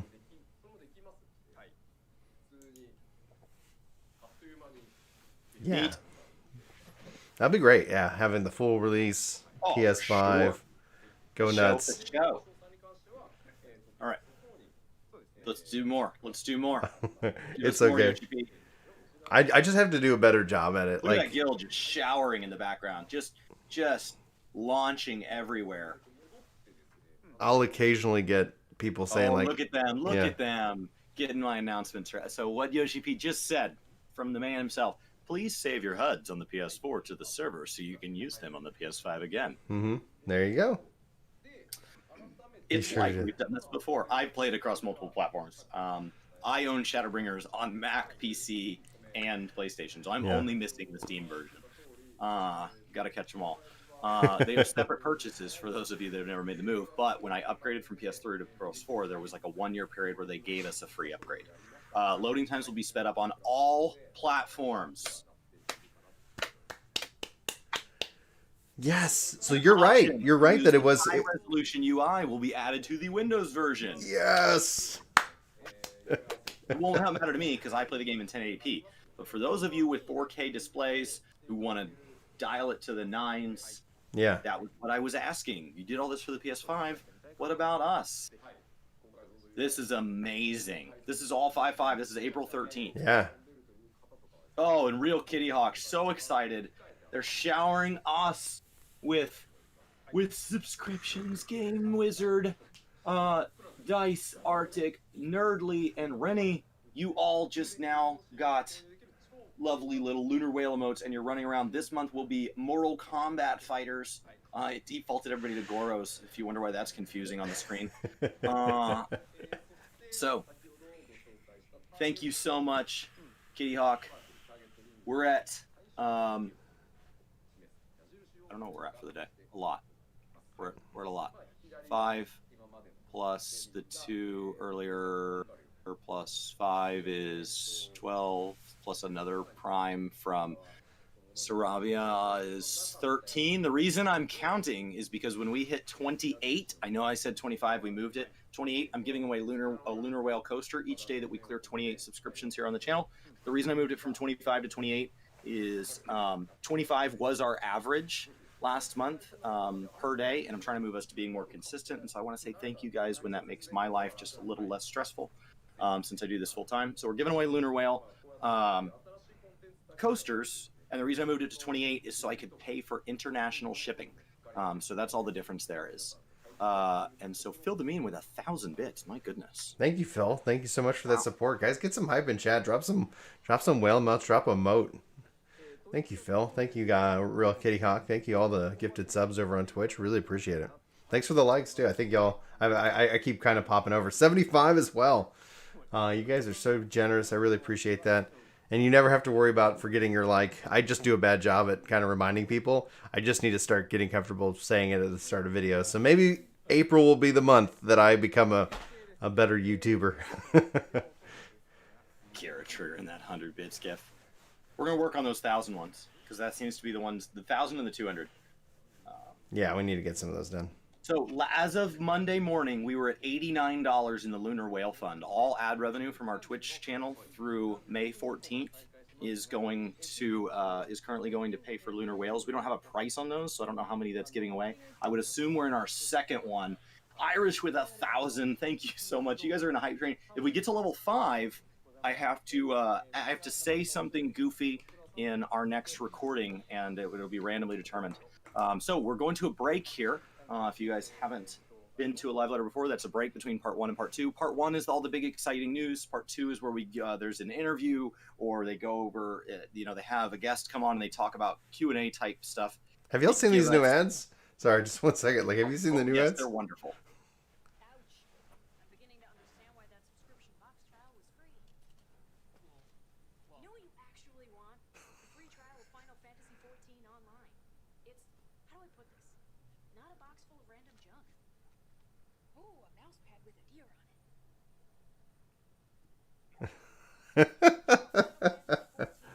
Oh, I love it.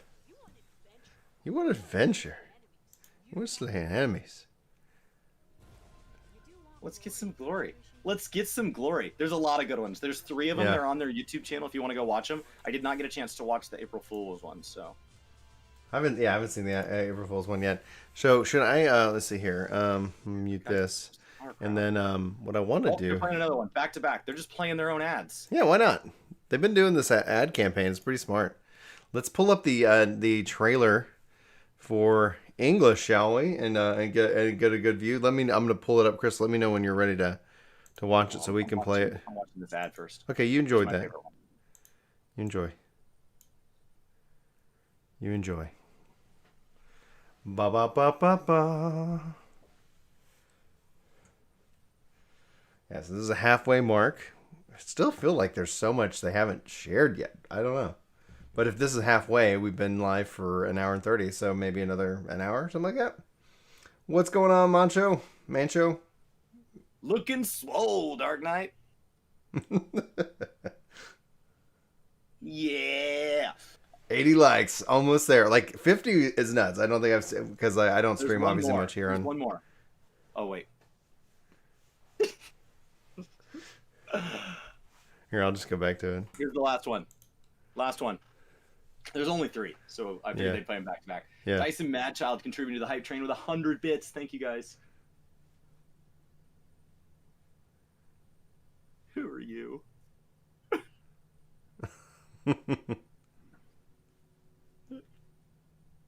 Who are you?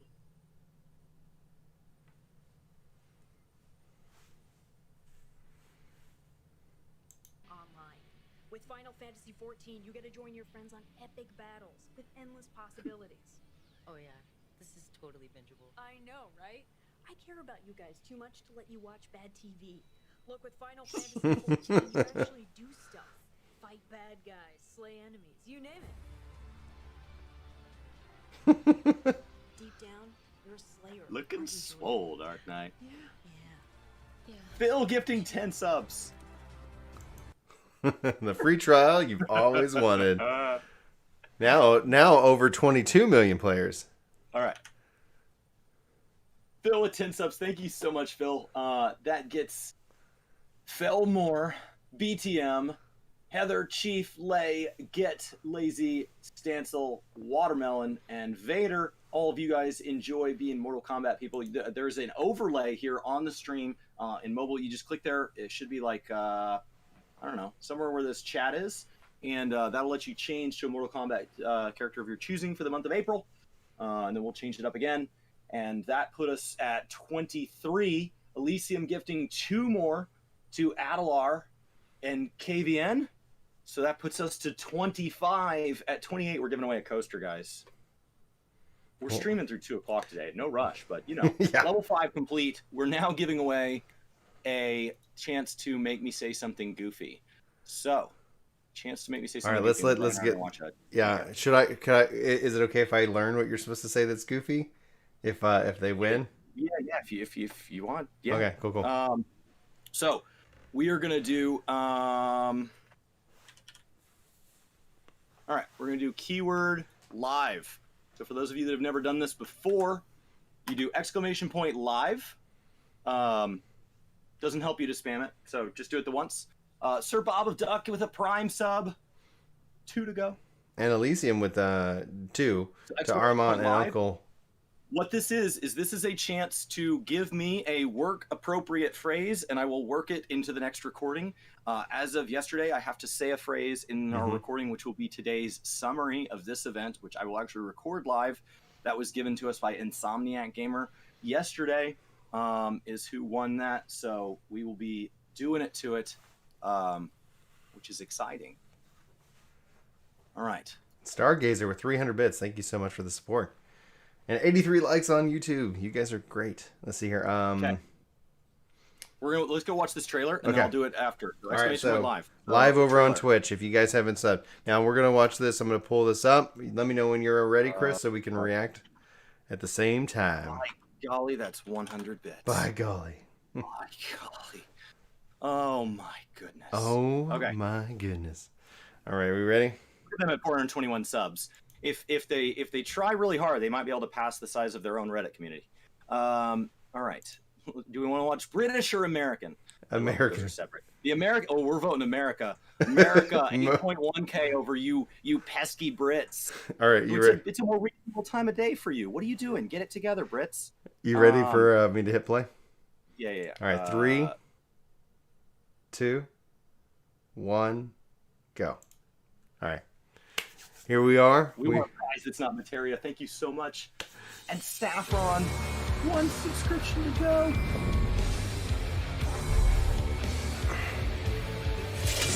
Our adversary moves against us in unprecedented numbers, compelling us she to just answer pushed any him. crime. The outlook, in short, is bleak. The Yet though outlook our is bleak. foes are many, and we but few,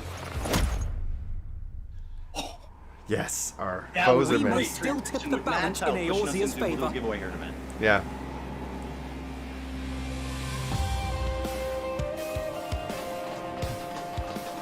It seems like the story is heavily starting to connect. We will all need to play our part if we are to have any chance of success. Yeah. If any here should give less than their best, it will be to the cost of every living being on this star. Those sound effects You've got a sound more pretty reasonable. narrow view of what it means to be a hero. Do you know that? You're right. You think they're all Japanese, forged in the they're fires kidding of me. battle? But it's all about being brave and killing villains. She's talking to Estinian there. That was a Stinian fan. Yeah. Who's our new trust companion next expansion. I know you would never turn your back on those in need. Never close your eyes to their suffering.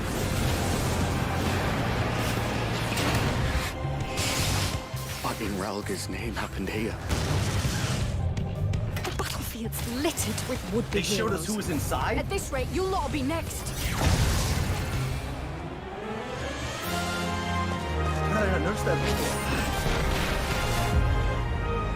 Ah, yeah, Tomas. Destroy them! Destroy them all! That is lunar free. Don't you dare! Yeah. We came together and we're leaving together.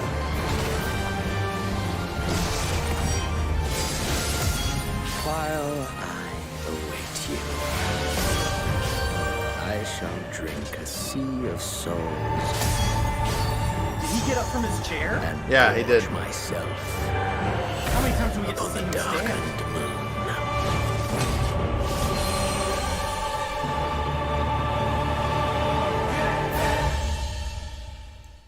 That She is could be on so. viewer. They could have bait us. You're right, Evan. They could be screwing with us. That is so It is good. clever editing. Yeah, they could have baited us with that.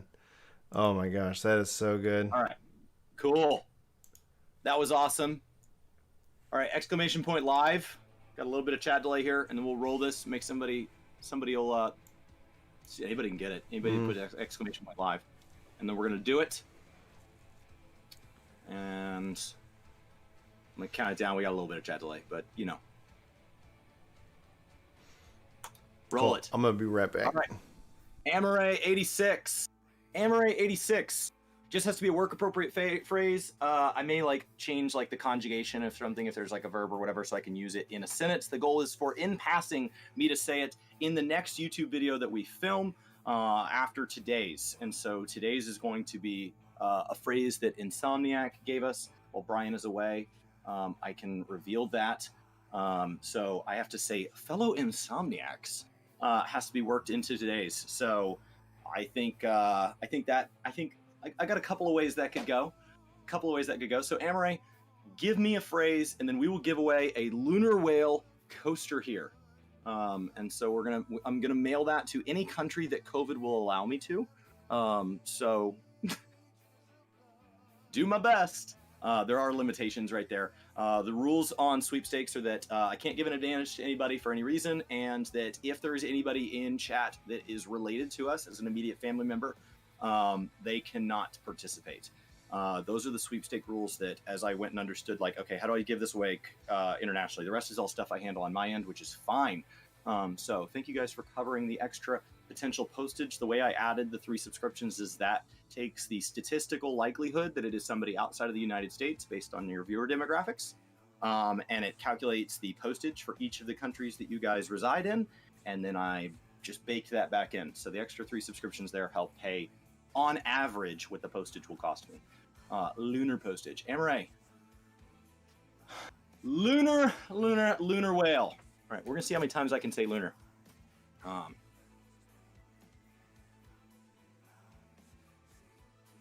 right.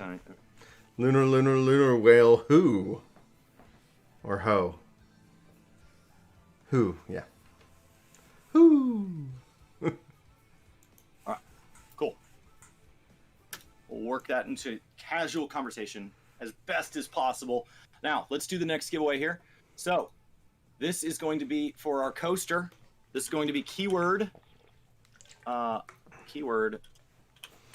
whale. So, exclamation point whale, if you'd like a chance to get a lunar whale here. Absolutely no purchase required. Does not help you to have supported the channel. Does not help you to be subscribed. It is just a random chance at any of you that say whale. You can't enter more than once. It won't do it. I believe it was like, yeah, I heard the Thundercats war cry as well. So, but when you spell it like that, the chat mod grabs it. So exclamation point whale. And, yeah, anybody who sponsors the channel, if we ever had like, if Brian and I ever had people that were being somehow paid by the channel, it's just typical sweepstake rules. There are a bunch of other rules that either don't apply to us because we're not running like a long-term giveaway. We're also not giving anything away of super value, and I'm not like mailing anything internationally, such as dairy, baked goods, or anything that gets me in a position where I am not allowed to have it leave the country. So I looked up all the rules to the best of my knowledge, and we're gonna start sending whales worldwide. It's just a nice little coaster. We got like 40 something of them left. So with exclamation point whale, I will let that tick down. We'll let that go like another 60 seconds for any of you that haven't done that.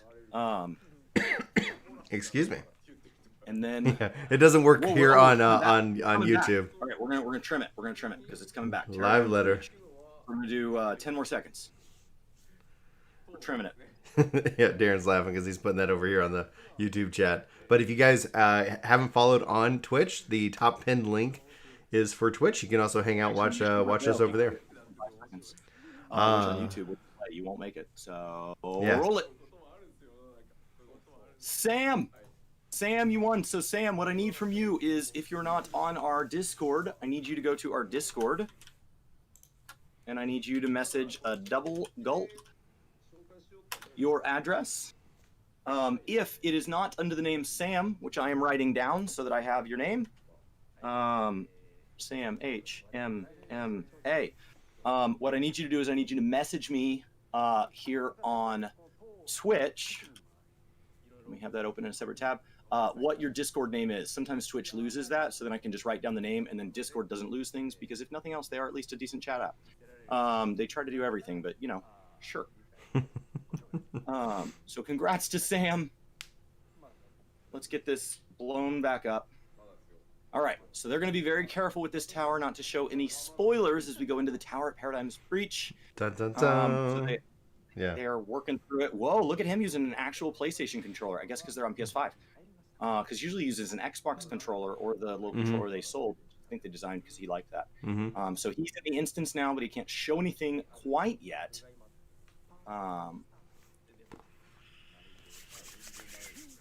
And thanks for the 85 likes. This is insane. I haven't seen 50 before here on GP. And we might hit 100. We might actually hit 100. You guys are the best. Sam, I will go. If you get that to me today, I actually have to go drop off the other ones. So I went and bought envelopes, and so I have to go drop off all the other ones so I can get them in the mail. It is a holiday weekend here in the United States. So I don't know how they'll do as far as when they ship, but, you know, try to keep your hot and cold beverages patiently waiting. We'll do it.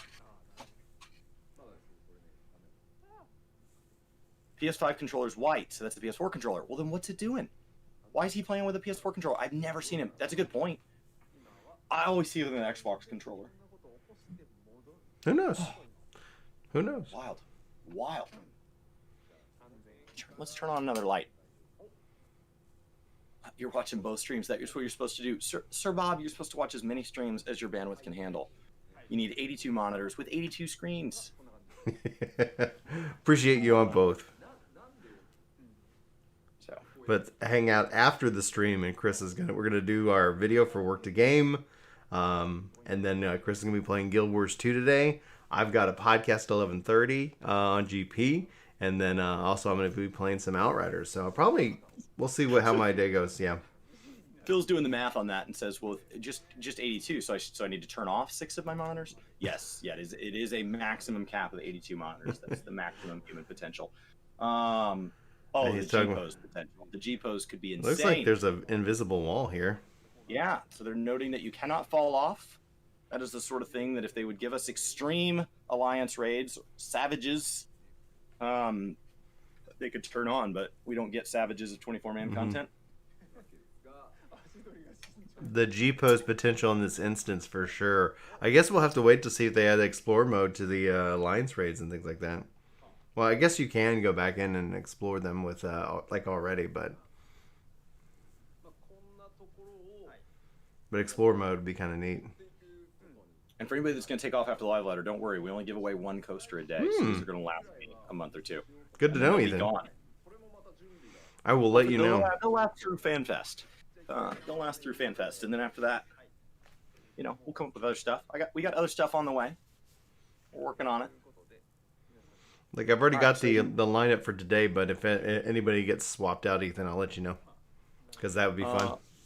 He wants to show the first boss, but there are spoilers on the way there because 24-mans can have trash and exciting things. And so he said, give him a second. So he's running past everything. I wonder if he's back on his 6.0 character so he can have God mode enabled again. I wonder. Or he's having to somehow sneak by. His experience bar is turned off. Oh no, it's not. It's in the top. It's capped. So he's on proper servers. Yeah. Yeah. Okay. We're gonna hit it, Jang. You guys are the best. It's so exciting to see. So the near raids actually have something similar to Explorer mode. already when you go find data logs or collectibles. Yeah. Yeah, it's kind of like how in WoW you can go back and visit certain aspects of certain raids because they're also physical places in the world. So that's a good point. But it doesn't let you. It doesn't let you do the limit break and things like that where it's like. Yeah, that's what I meant. I was like, yeah, I know you can go back, but then I was like, oh, buddy. Oh, he said we're waiting for the music. Let's turn this up. I don't know if you can hear that music, kind of. Mm-hmm. And he said this looks like you could fall off. I love 24-mans where it can launch 1 million people off. Look at how big that target marker is. My goodness. You could melee from like 30 feet away. Nothing like that. What you're, Sean? Everything's gonna be focusing in this. What's happening in the next couple of weeks. We will not hear until May. So May 15th to 16th, come back, hang out with us. We'll be doing all kinds of fun things.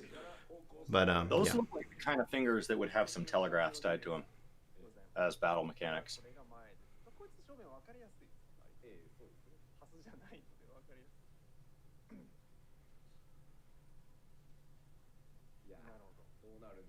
All right. Got an address sent to me, so we're gonna go put those in envelopes today and get those all mailed off so that I'm done for the week.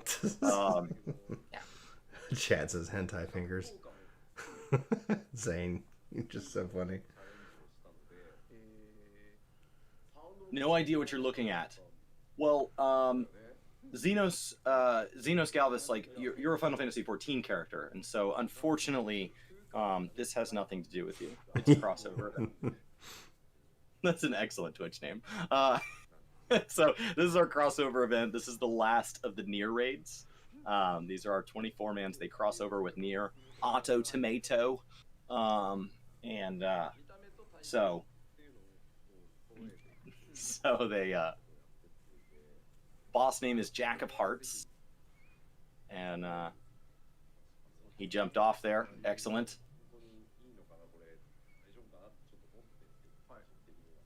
Oh, Evan is finishing their chores so they can turn on their PC to give Ginger Prime that sick click of the like button. Yes, we are 6 away from doubling our record high here for our live stream.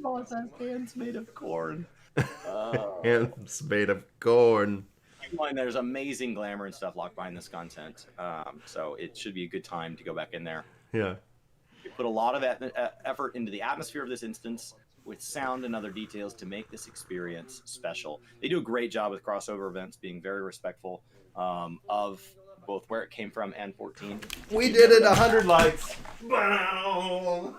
Sorry. Highly encourage it. I just had to react really funny. After 5.5 maintenance, there will be a weekly quest in the story. So there we go. Thank you guys. You guys are amazing.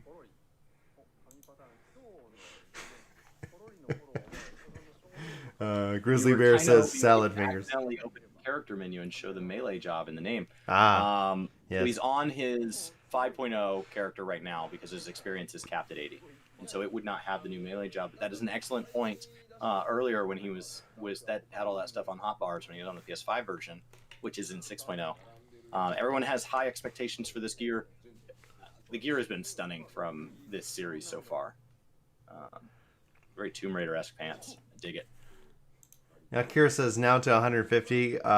We've got 100. Like that's what we have 165 people here. So like everybody would have to do that. So I think I'm good. I haven't seen more than 50 and doubling something I haven't seen before. So maybe at a future stream I'll call it out and say like let's get to 150. But if Jinx had to duck out for a minute to go give Brian a like. If you guys get to 140, yeah, I'll definitely be like, all right, we'll fine. But thank you guys. I don't want to. Breezy, it is a good morning indeed. Gil now has a use. The game is moving into 4K. That Gil, I cannot wait. I'm so now I'm like, let's farm. honestly, now man, it's just gonna make me hate the auction house, the market board UI a little bit more. But everything else, like that's my big complaints with this game is the guild doesn't have a use. What do I do long term when I'm done? right. No comment on the rolls for the gear. The I made it easy to obtain special items such as minions from the first 2 alliance raids. We also should need tokens from those, so people will actually run them for the people that are like, I've tried running them and they have 50-minute queues. That should get better during this patch cycle. I need to go. I need to go rewatch your guild guides so I can start like refresh that and just make that a part of my like. Here's what I do. Maybe I'll go turn back on my other 2 retainers that I've turned off because I'm good. I've got everything done. You know. We're going back into Guild Wars 2 after the live letter today, Phil. We're gonna record with Brian. We're gonna record a summary of all this. Yeah. So for any of you that have come in late and missed part 1 of this, and would like to, actually, it feels like we're still in part 1. They took a break, but it feels like we're still in part 1 because we're still seeing gameplay and not the interview. But maybe this is it. And so we'll record our summary of this when Brian's ready. And then I'll make a thumbnail for him. And then I'll go sit in Guild Wars 2 today. I'm excited. It's going to be Friday every day this month. WoW is moving to Mondays, except for April 12th, where we're going to be playing Octopath Traveler for the first time. So. Yeah, I'm excited that I'm excited to see how you dive into Octopath. It's such a good game. The Nova with the €5 super chat, finally catching you live. Been watching you guys for a long time. Love the content. Keep it up. Thank you, Nova, so much for supporting the content. And thanks. I'm glad you're here. Really appreciate it. And then Kyle says, so Guild Wars 2, Outriders, and 14 guild farming. So I'm going to leave guild farming. Like, Chris has a mind for this stuff. Like, the way he thinks about how you make money in these games, it fundamentally shifts like how I approach it. But he just has that kind of skill, and I just don't. I'll focus in different areas. But yes, those are the games that I'm making. And at the core of it, as he continues to dive into Guild Wars 2, that could become a possibility. He's, if you guys don't know Chris, like, it's a common thing when Chris starts playing a new game, it sounds very negative. Like, he loves these games, but we kind of call it the Chris groan between me and Zach, because we kind of rag on him for it, because it's like, hey, Chris, come play this game with me. What, really? I see missed opportunities, and it drives me insane. Yeah, it's his designer brain. It's his designer brain. Good there. Right. Like, the more accurate representation of how I feel about Guild Wars is I streamed it twice in March, and when I wrote the April schedule, I'm streaming it once a week. Yeah. So that's buying the golden real versions of statement of how mounts. I Yeah. feel. Yeah. And so I got to get that. I got to get that gill. It has a use for me now. I haven't needed it. Coral Eater Unreal. Oh, what a cool fight! Hey, all right. To fight in Unreal. Leviathan. Water.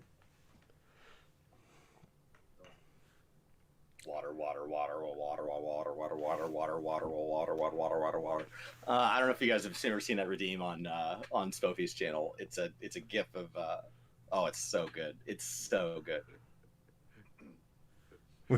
We did too much ocean fishing. Leviathan is pissed. That Burning Crusade lurker reference there, huh? Anybody? Yoshi P says, I haven't seen this cutscene in ages. Oh, Yoshi P does not do his roulettes, confirmed. And does not do Blue Mage, because you do come in here for Blue Mage. Mm-hmm. But this is from patch 2.2. Actually, he probably just has skip previously seen cutscenes turned on. Yeah, that's how I roll. So, Unreals are totally optional. We didn't clear the previous one. I have not yet gotten a clear on the current one. I've done several instance lockouts, and I just end up in groups that don't get the clear, and I just move on with my life. So, maybe next week I'll go sit in that and see if I can get a clear. So Bob says, you have a designer and a programmer. When are you guys making a game? I actually had it as a goal to release a game last year, and then COVID hit, and then I got sick, and then it was all about survival, like, if that makes any kind of sense. So yeah, Chris and I have talked about it. We've talked about like doing that kind of stuff. Chris has tried with a couple of friends, and we kind of bounce back and forth in that. So that's an ongoing, constant conversation. I have a game that I'm working on with my brother-in-law that does run on my phone. So it is a game that runs. It's just, and then I went full time at this, and he of course is more than capable of keeping up, and so he does the programmer side. He's also a programmer, and I'm the one that fell behind. Gotta get on it. Through the Maelstrom. That was patch. Leviathan's the new Unreal. Look at them. They're getting nostalgic. They're thinking through old patch titles. Mm-hmm. So they're guessing what the patch titles were. Look at that. So Raging, we will go over the live letter. Of course, has been going on for I don't know, 2 hours, almost 2 hours. We'll sum it all up after it ends. These things are anywhere between 2 and 4 hours long. We don't know at the start. I don't think they know at the start. Yeah. So they said if you've read the interviews, then you already know my opinion on this one. It's difficult. When we played it, we couldn't clear it within the hour. Ooh. Oh. Yoshi P bad at Black Mage confirmed.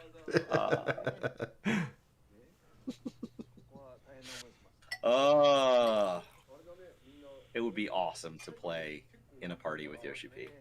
He does sometimes go join like public servers and stuff as his Naoki Yoshi character. Yeah. So people will see it from time to time. I imagine that name is taken on every server by default to stop somebody from doing that. Mm-hmm. You probably aren't. I don't even know if you're allowed to have the word Yoshida in your name. I've never tried creating one. It would make sense that they would be like, let's not have Yoshidas. But maybe you can. Maybe you can. Rothgar Black Mages equals all. Brilliant, says Zeno. Raging cards. This is actually a late one. So sometimes they are up to like, I think the earliest we've had one is 3 hours before this one started.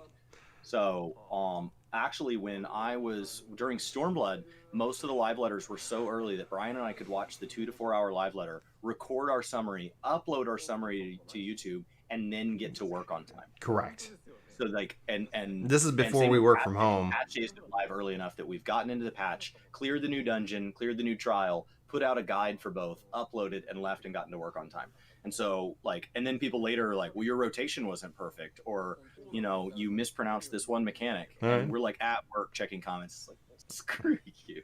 like, do you know how hard it is to wake up at 2 a.m. and clear this stuff to get it out before work? Valid criticism, and I'll try to do better next time, but also, come on. Yeah. Everyone's a critic. Video's live, the sun's just coming up. Like, what do you want from me?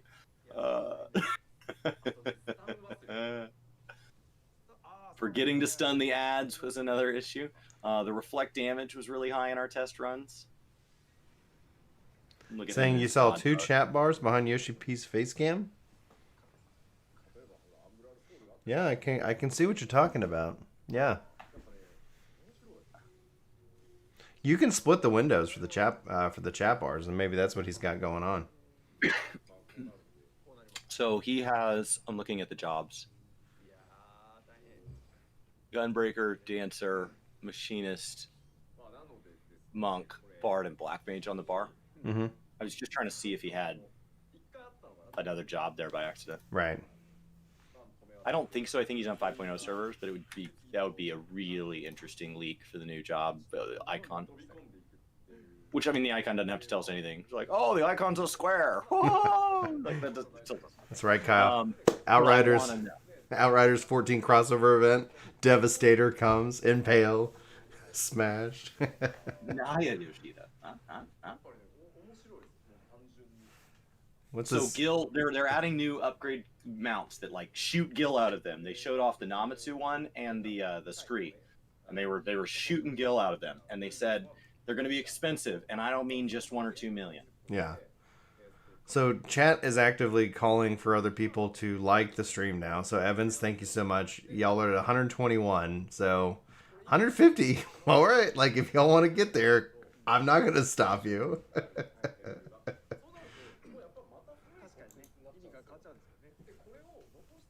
You heard it may be a Rampage or Ravager title job using hand scythe. So scythe does seem to be the predominant theory. Mm-hmm. You actually here on the channel, if you're subscribed, which you are, you have a Reaper emote even. So there's our guess, little guy holding a scythe. It's just a guess. It's just a guess. It's just a guess.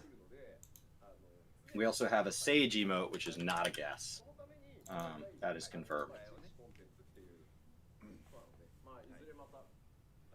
Oh, save the queen! Guys, how exciting is it that the Heidelin Zodiac chain that we begin when we come in 2.0 with our very first moments, hear, see, feel, I don't know, think, touch, whatever. It's the 3 words.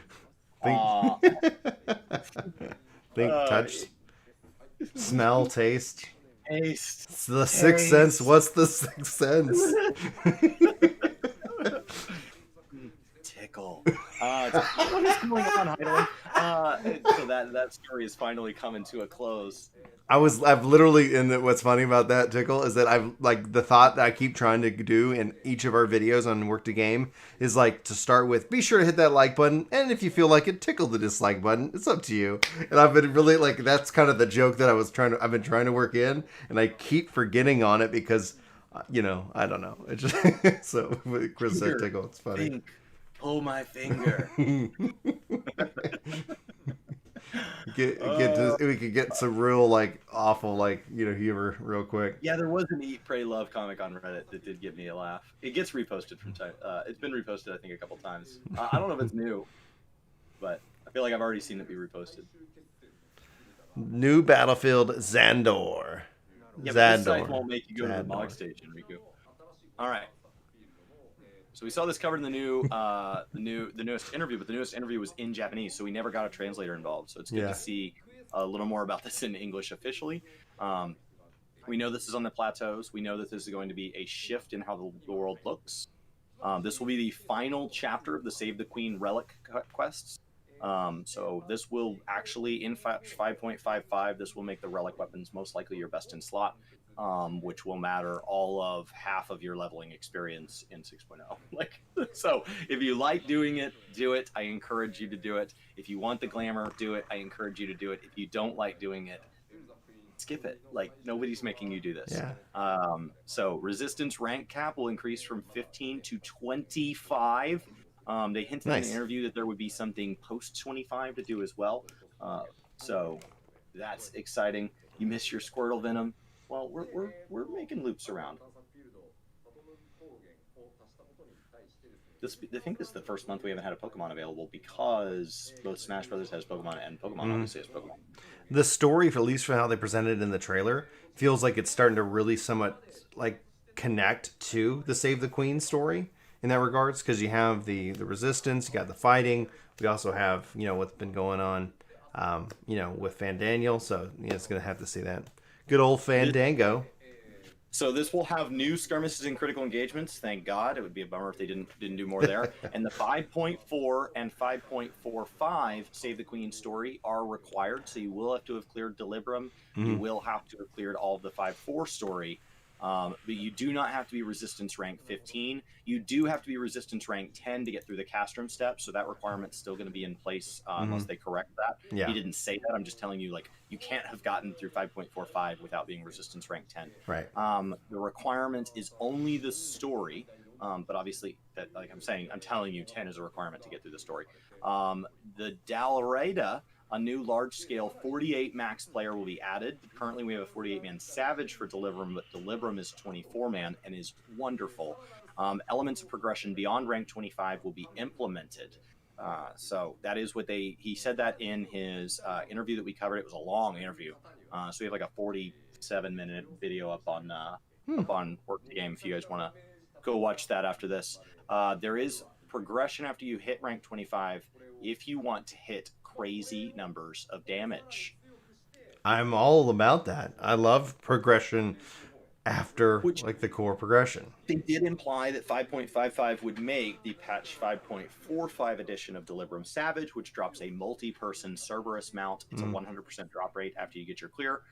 They did imply that would make that easier, and so the idea that crazy damage is possible.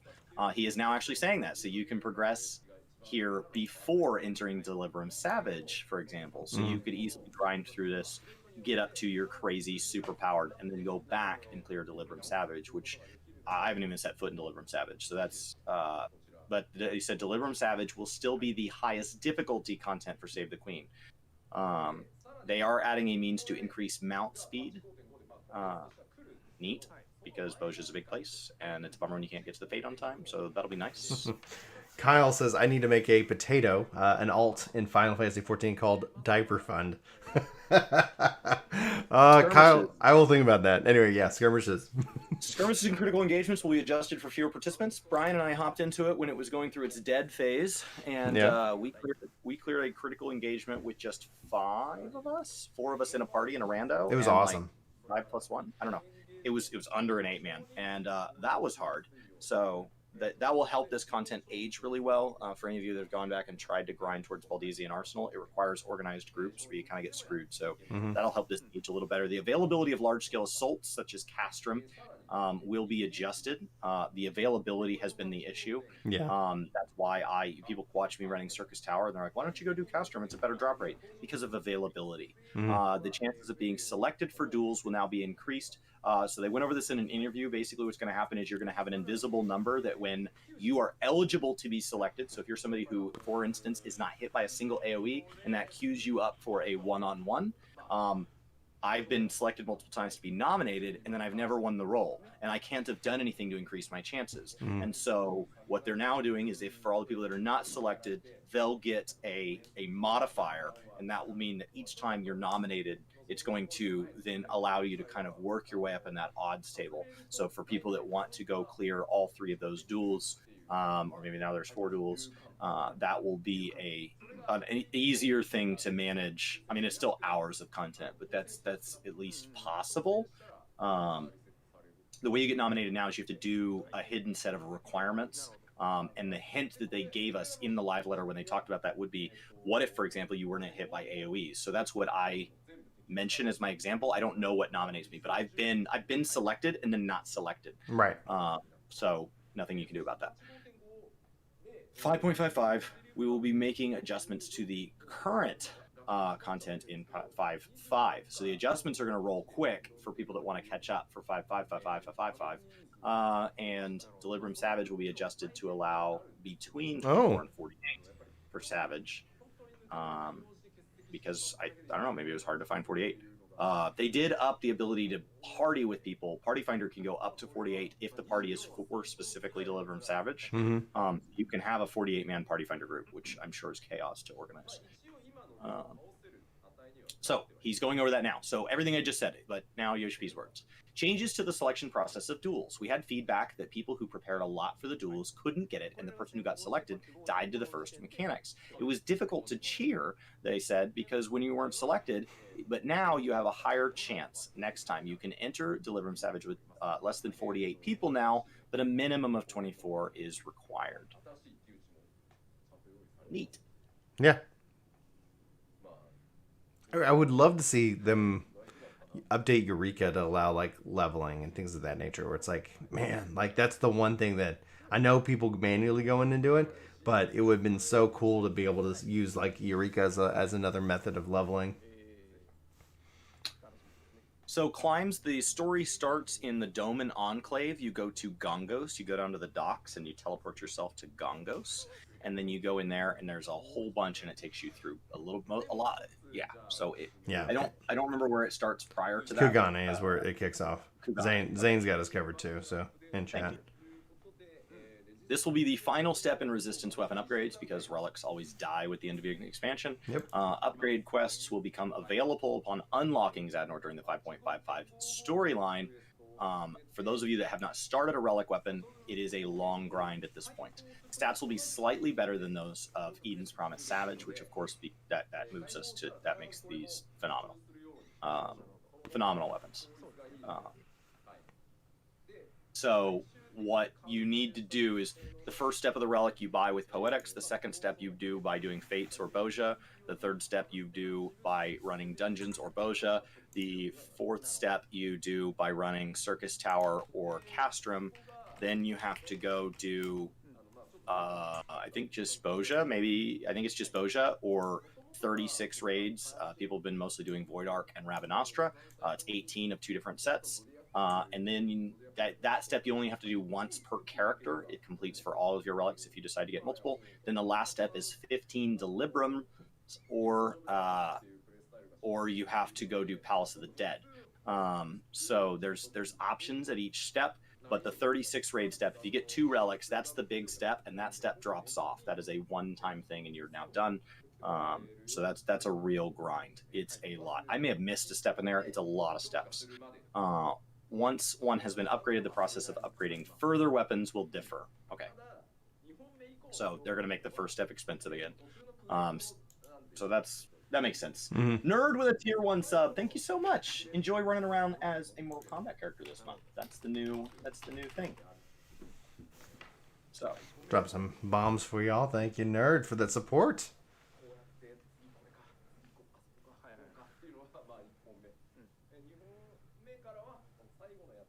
all right.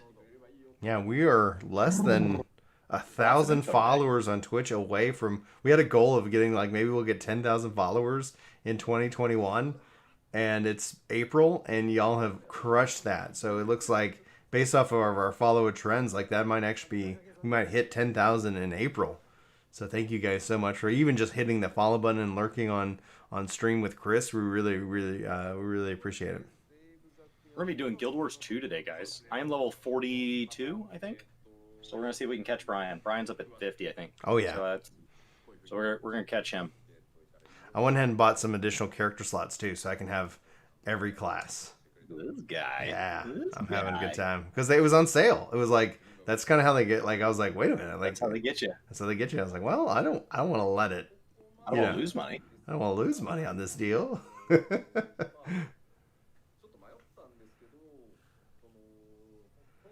So they said the first one's going to be a lot of effort. I think that's a way of making 5.5 last as a patch for people that enjoy that system. Mm-hmm. But the nice thing is it's just for that first one.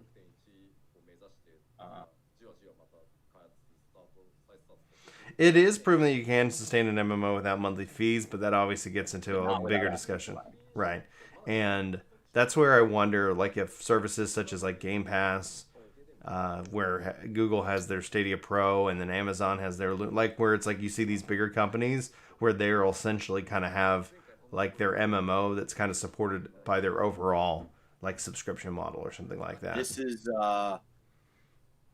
we originally planned to release the new Ultimate in 5.5, which is going to 6.1. Here comes a little bit of a screenshot. Nice.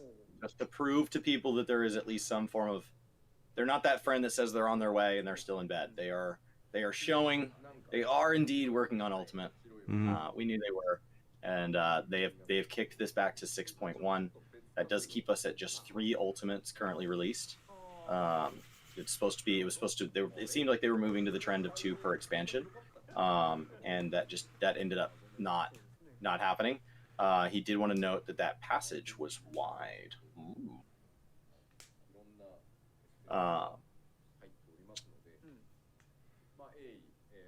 Yeah, it's there's been rumor of a community event forming to kind of take the place of the Ultimate World First race. Mm-hmm. So where I think the event's going to be what group can clear the 3 existing Ultimates, starting at the same, who can clear them the fastest. So I think they're trying, but they're trying. A little more on housing, guys. So for those of you that have cleared Housing Savage, what? Let's show some housing. That's a good looking house. That is a good looking house. Jang thinks the Beastmaster will be the melee job. That would be neat. I'd love to see them actually do more pet classes, but oh man, is that crafting stuff out there outside? Oh gosh, stop. That's a cool new exterior. That is a good looking exterior right there. Oh, I have spent so much time trying to clear Housing Savage.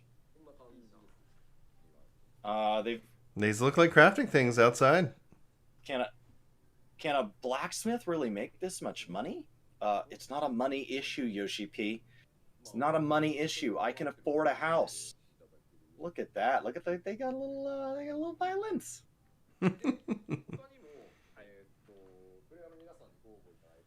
Little musical display case.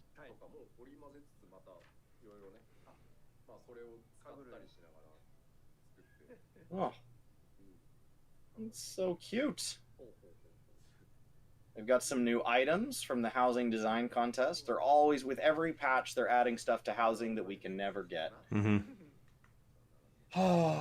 Hopefully the Island Sanctuary is indeed their answer to what happens if housing was instanced. It doesn't mean it will be, so don't be disappointed if it's not, but it would be super, super cool if it kind of alleviated some of the pressure off that system. Yeah. I have been... houses start at 3 million and go up. The money's not the hard part. I know it sounds like it if people are like, I've never had 3 million. Just trust me, it's not. So get started on making your money. Yeah. Set the expectation that once you get the money, you'll be introduced to what the real hard part is. That I have spent, the longest I've done in a single go is 6.5 hours without stopping. But I've sat on a single plot for a maximum of 22 hours in total. And yeah, I've spent dozens and dozens and dozens of hours. A window with the windows with scenes, Chris.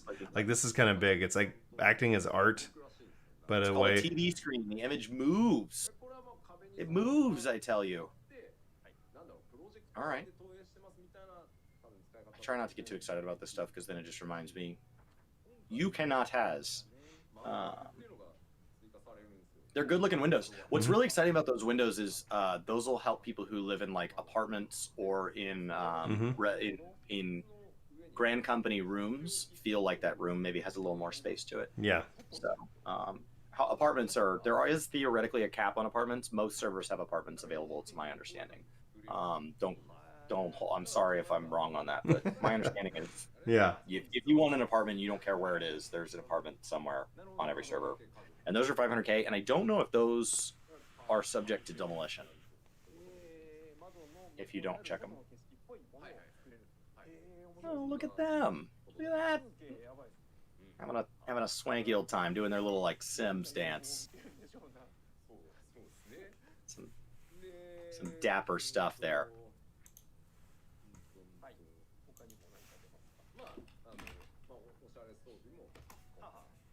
It would be interesting if those windows were set to either housing zone or if you had to control your own. Right. I know, I was hoping those came with like a lava lamp. Sorry, 70s glam. Yeah, you had a break for a year and you still have your apartment. Well, that does test it, because I don't think they've had demolition turned off for a whole year. They've had demolition turned off for a while, but like it's on right now. But they've turned demolition off for a while before, but I don't think they've ever had it off for a full year. So that does kind of put it to the test. Well, they turned it off as a part of COVID. I think they recently just enabled it. And they turned it off for certain regions when they're affected by things like forest fires or a natural, some natural disasters, things like that. So they turn it off for a while.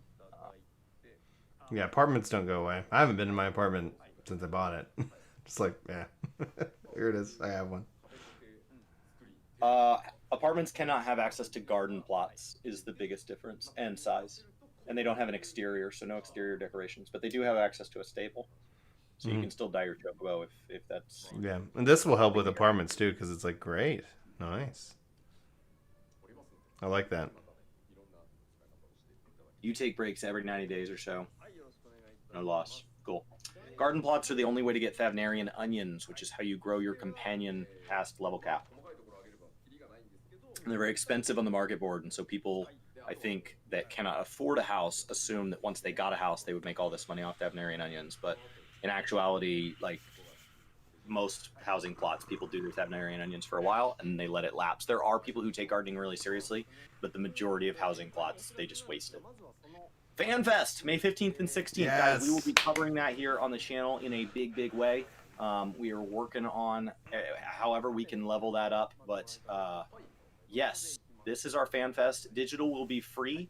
To support FanFest, they will be selling the mount that is typically associated. It'll be the biggest and best mount they've ever had associated with a FanFest. As far as like the greatest amount of detail, it's an 8-person mount called a Lunar Whale. That is where the Lunar Whale emotes come from. That is what the Lunar Whale coasters are talking about, and that is what the Twitch ad revenue for Work to Game goes to giving away. We will be giving away Lunar Whales. We will buy however many of the ads buy. So we let even subscribers watch ads here on Twitch. because you guys get that money back. There will also be 3 minions associated with that as well. There's already a merch site up. You can buy t-shirts and all sorts of stuff.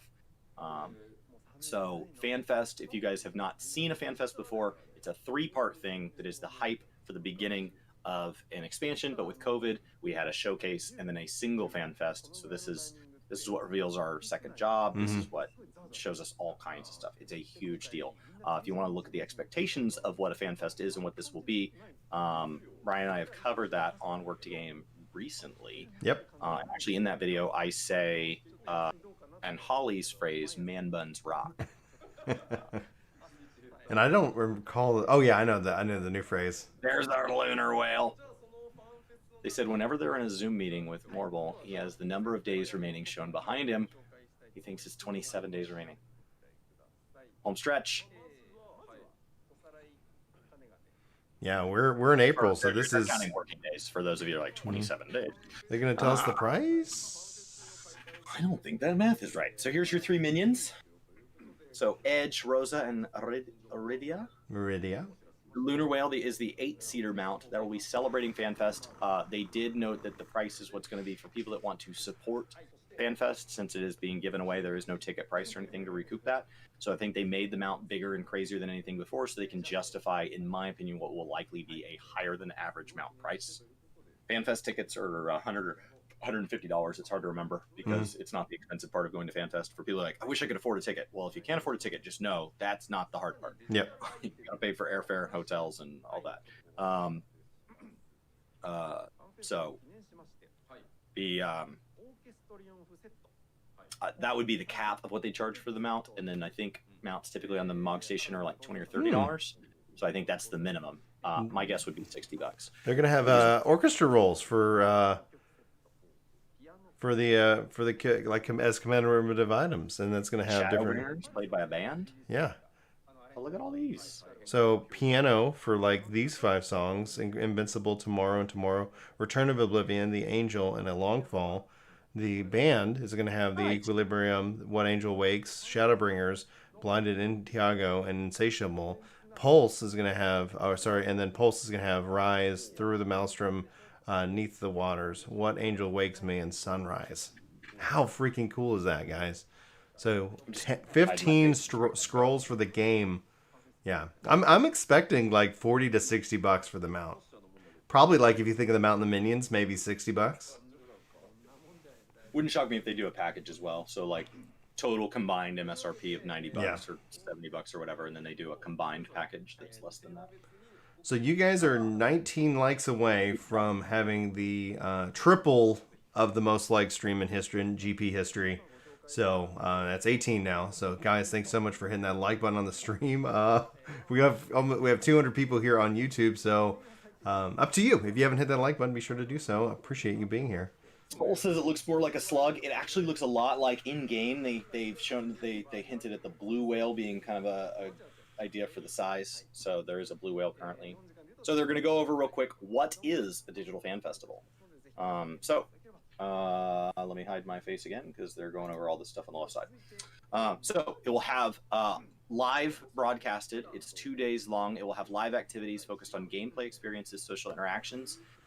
Separate events for JP, NA, and EU. So that's what's typical. Is we've had separate 2-day events. They've had a golden saucer set up at each one that you can do. They have it's broadcast. The last FanFests were free to attend digitally, and then if you went, there were panels. The Primals, the band, could not have that portion broadcast because they play songs that they do not own 100% of the rights to. That will be different this time. They do have the ability to perform those things live. So they're going on right now. Typically, each of the 3 FanFests has had their own minion, and then they have all shared them out, and people who attend get that automatically as part of their ticket price, as well as a bag of swag. So I have a Final Fantasy 14 backpack from mine from last time. Bum, ba, bum, bum. Nice. So this came packed with swag from FanFest last time, which was super duper cool. As I drop it, and you guys can't see me because I have the cam turned off. So it says Final Fantasy on the little pocket here. It says XIV. Yeah, The strap started to break after like the very first time I used it, so like not the highest of calibers, but it was good enough for a weekend, and it's super cool, and it hangs on my wall on a little hook and says XIV and looks nice. Came packed with stuff. All stage events will be broadcast live this time. Digital activities will be available to enjoy online and in game, and then a global celebration featuring English interpretations for most stage events. Yes. It's gonna be a good the time. digital way back was not free, but then moved to being free for the 2019 Fan Fest. So they are prepared. Giving this thing away is not a big shift for them. Yeah.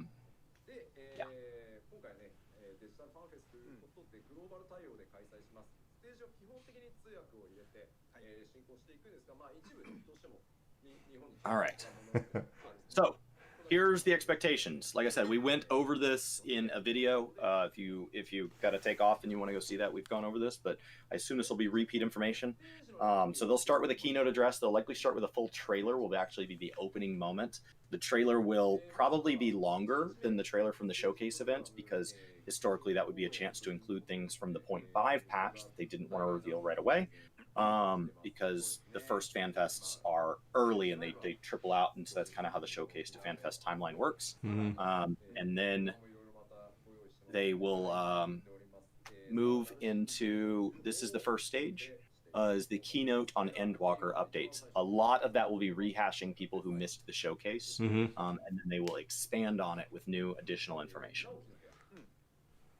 They will then move to Naoki's room, which is where special guests will be talking about the game. And we got 2 more. 2 more to triple the highest liked stream. I'm waiting for the translation to come through. Yeah, you're good. I'm just sitting here watching, so I can be ridiculous. Of course, it's gonna come in right as like great information drops. Way to ruin the stream, Brian. Don't ruin the party. There it is. There it is. What? They're showing screenshots from 2019. Thank you, guys. There's aspects of it. We got to meet some of you guys in person at the last one, so there's aspects of it that I'll miss. From a coverage standpoint, from a purely YouTube summary standpoint and all that, it's more accessible this way, because you're not having to pick where and when to take breaks to get food. Like, you can be at everything all the time, because the commute is quick. So we are then moving to a How Do You Like Hydaelyn, which is a community stream, and they will be doing a Hydaelyn exploration team on the stage. Nice. Very nice. I'm looking forward to the development panel. Like we said in our video, like there's so much information that can be grabbed. There's so much detail. Kira with the 100 bits. Thank you so much. Guts, this is wrapping up this. We'll go over a summary of everything afterwards. So we'll film our YouTube video here live. As a development panel, he wants to focus on how difficult raids are developed. I think that's a hot topic right now. He's been taking questions about why Ultimate got delayed, how they come up with Savages. I think that's a big thing, and that will finish day one with a piano performance that will be broadcast live. They did note that, because they didn't explain why, but we know why.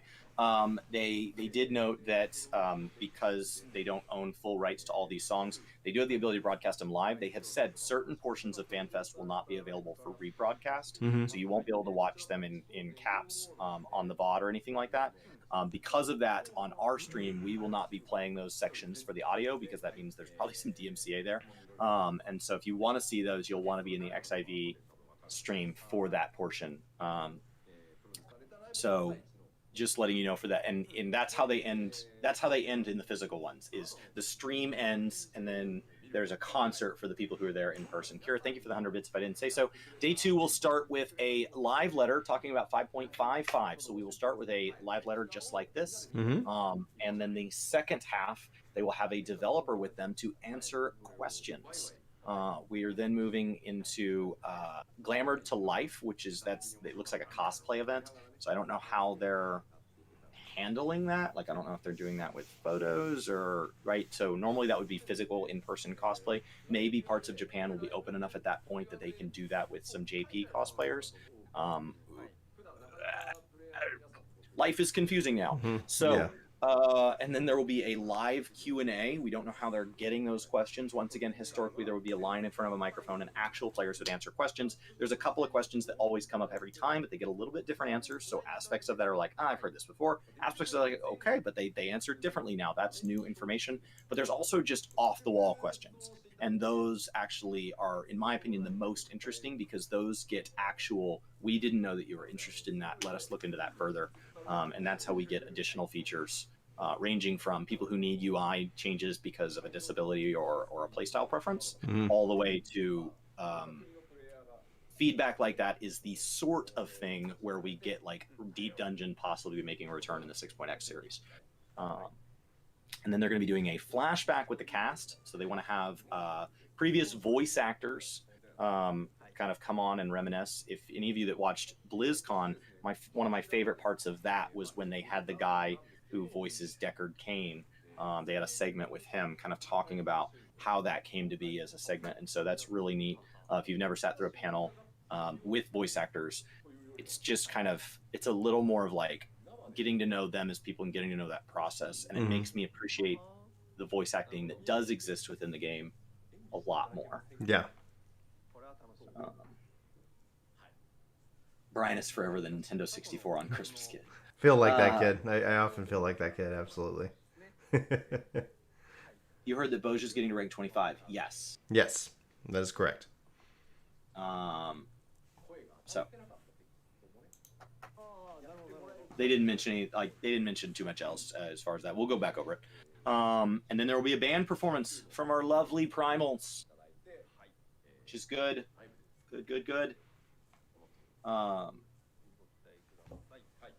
Yeah, I know Castrum drops a ridiculous amount of metal now. Yeah, voice actors are just people. I mean, so are devs. I think moments like this are the transparency that I think it's one of the things that gives Final Fantasy more slack in the line when they make mistakes or have to make unfortunate decisions. When they split up data centers and stuff that make people mad. WoW makes a decision that is honestly less impactful than that and gets a lot more hate. And I think the reason for that is because we're in this with them. We're reminded that these devs and these voice actors play this game. They love this game. They care for this community. And while we should know that, you know, your loved ones should know that you love them, but saying it is important. And so I think sharing events like this, doing 2 live letters for each and every patch, writing a letter to us annually, writing, you know, commemorating the anniversary event of the game, having 3 fan fests hyping up each expansion, you know, all of the different community events that they do, both in person and digitally when the world is normal, are all things that remind us that A, it's not just Yoshi P, he's who everybody knows as a name, but it's not just him, and B, that they really are just trying to make a game that they want to play with us. Absolutely. Grizzly Bear says, my one and only question, Q&A style, is I've waited 2,786 days. Why can't I have Meroweb's hairstyle yet for my Femro? And yeah, that's typically the questions that they are asked in live Q&As. And then Golmario, welcome to the stream. What I miss, I'm so late. We will summarize that in for a video for you guys here on YouTube after the stream. So if you guys see the top link, if you want to watch that video in summary live, check the pinned link. Go follow over on Twitch, and Chris will be hanging out. We'll film that. I will actually end this stream once all this is done. We'll be filming that over on Twitch. You can come hang out. You can add your insight and thoughts. It's going to be a good time, and then we'll have that post over on Work to Game for you guys as well. So hopefully that is something. Because, yeah, to summarize, 2 hours and 41 minutes, we're going to do that. I don't want to do that before I do that. So, number of subscribe days is in your veteran rewards. I think it's in the bottom left when you're logging your character. I'm not sure. I could be wrong on that. And then in-game, you type /played or /playtime or something like that, and it'll tell you the amount of time you've played on that character, the amount of time you've remained logged in. They want to make this feel as live as possible, picking comments from chat and interacting with viewers. That's not always been something they're good at, especially with translations. So just, you know, all that. Saying that Ian is in his ivory tower is a perception problem. It is. And at the beginning of BFA, they tried doing live letters, but they didn't try doing 2 per patch. They tried doing them once a month. and that's way more often. And so, you know, as somebody who has a personal channel gaming kind of that the moment work to game gets busy, it falls off. My recommendation to Ian is don't aim higher than you can hit. So like, why don't you just promise to have a live event for each patch? In Shadowlands, that would mean you only had to have one so far. Like, why don't you set the bar incredibly low, Ian? And when people start to give you negative feedback, instead of saying we're going to start working harder and no longer offering transparency, why don't you continue to show up even if you're getting memed on? And like that, and it sucks. I get it. It sucks. But like, it is a huge perception problem for the game. So they're now talking about limited time G-pose frames. There's going to be a competition around this. So they're going to have you share that. So you'll be able to post screenshots with these limited time group poses, frames, and stickers. G-pose is basically an in-game Photoshop. And digital FanFest themed frames and stickers will be added to G-pose for that limited time so that you can do that. So definitely take part. They're also going to be doing a limited time thing. I assume they're going to go over here dealing with Uznair. Which is what I thought those mounts were for, because I just didn't think in any version of the world they would actually care about uses for kill. So like, way to go! Oh yeah! Look at that! Look at their little stickers. Hashtag FFXIV FanFest.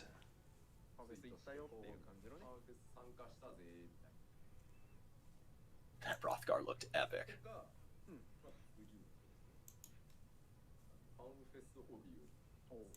The stickers will be limited to the duration of FanFest, and so they will be used for the purpose of G-posing and then tweeting those out.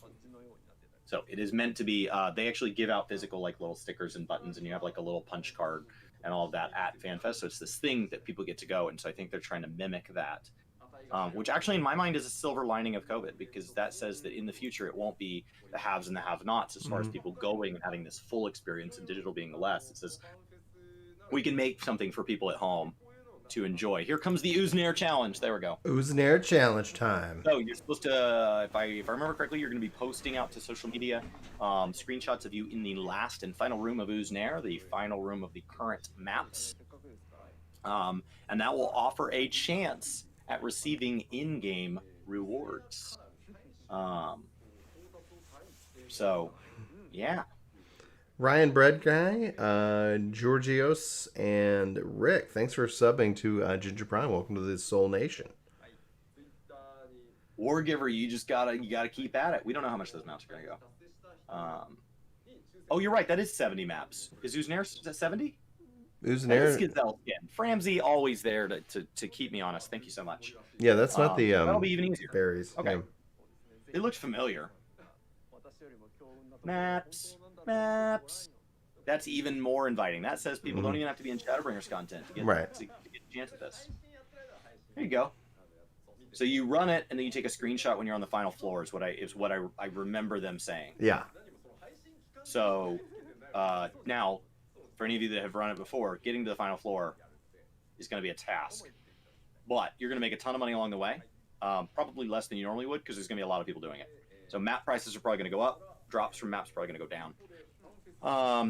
So that previous slide said they'll be hosting a screenshot campaign that utilizes the limited time frames and stickers. So share your memories with us. That'll be the FanFest group pose screenshot campaign.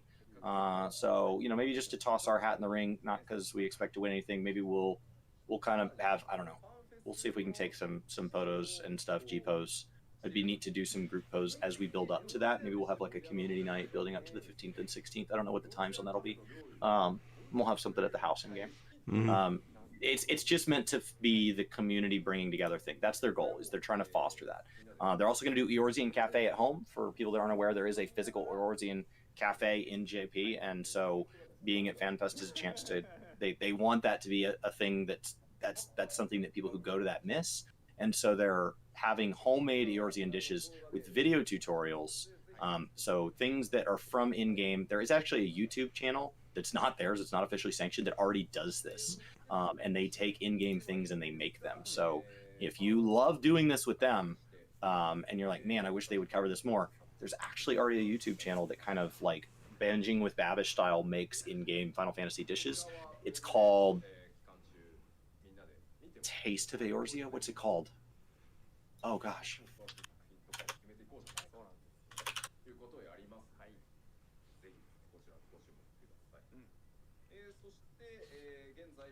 A Recipe Reborn. I knew it was a clever name. It's only got 9.6 thousand subscribers, guys, because I think people just don't know it exists.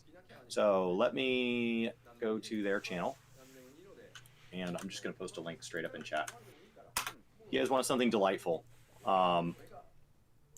haven't posted something in a year, but they've got a ton of them. So if you guys like this sort of thing, and you're like, man, what I don't like about it is they can only update it so much for FanFest, well, there's a bunch more for you. And I'll post it here as well.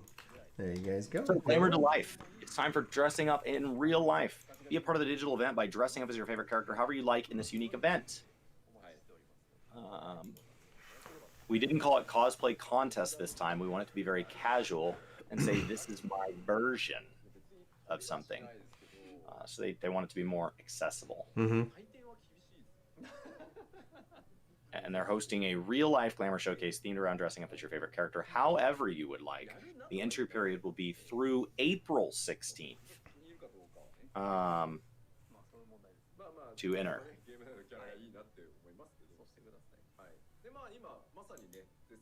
And there was a question, can I cosplay as Yoshi P? And he said, you can cosplay as me, of course, but I will be judging hard.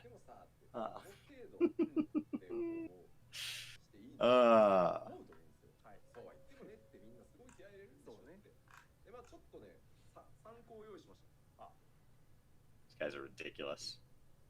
These guys are ridiculous.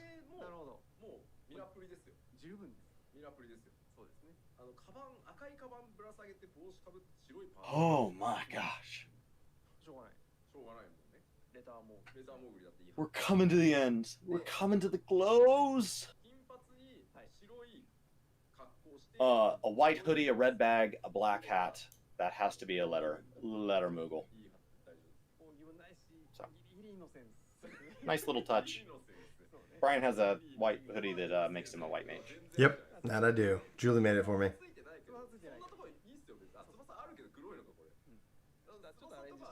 Maybe you guys could be wearing lunar whale socks from our new merch. Do we have a merch command? We do.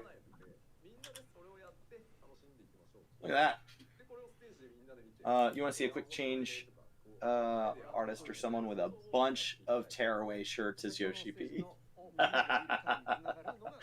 Well, the great thing is if it's a digital selection, you could also do that through the power of editing, Fido. You could take it to the totally next level.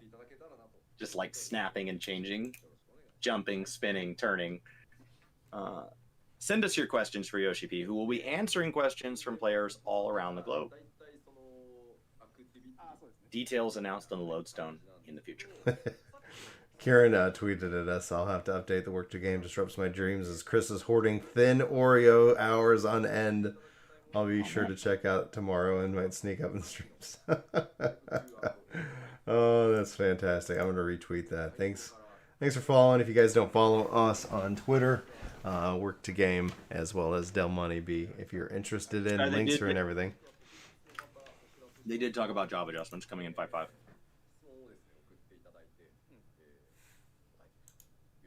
They don't reveal all the job adjustments in part 2 of the live letters anymore. Because all it did was make people not upset to upset. It made nobody happy. Yeah, and they just said only buffs are coming. No Yep. And nerfs. so only buffs, no nerfs, small, no more than 2%. Dragoon and Warrior would be affected, and possibly others. And that was it. And we'll get the rest in patch notes. Oh, they just don't, because people freak out. David, I actually want them to be expensive. David says hopefully they're not that expensive, maybe 50 mil each. I want them to be 100. I want them to have a 300 to 500 million.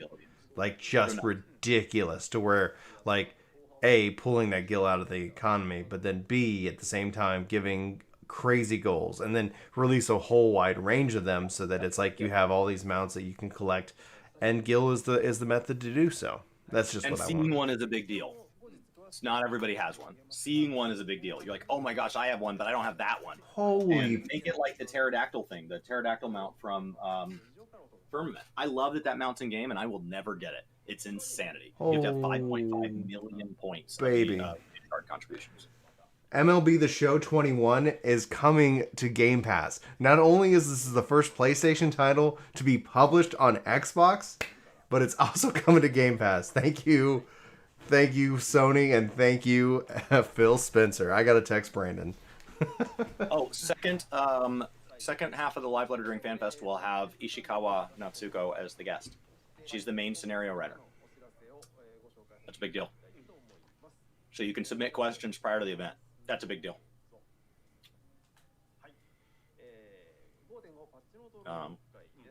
Please note that the audio will be available in Japanese only. Like this. I don't know how announcing that in an event that's Japanese only actually helps people that speak English.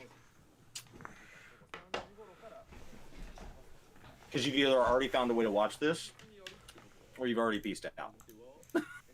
So that's not news. This is the 5.5 patch note reading for Monday, April 12th. Brian and I don't even watch these events. We just go actually look at the patch notes. Having them read it to us in Japanese doesn't teach us anything. The maintenance will not be a 24-hour.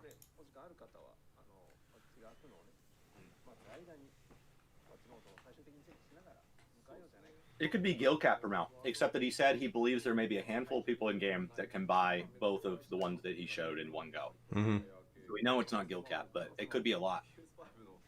I'd love to see them be 100 million. He's eating some thin Oreos. Oreo thins or whatever.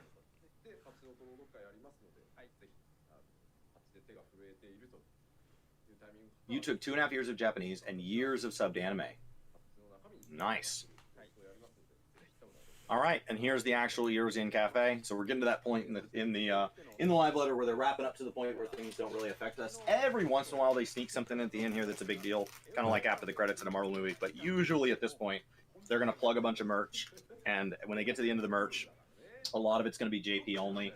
And so, if any of you want to take a break real quick and then come back and lurk for a minute so you can catch our summary, you probably have a few minutes to duck out and not miss anything. This would be my best guess before Brian and I sit down and do the summary. But we'll jump strait into the summary after the sends. Yeah, and what we'll do...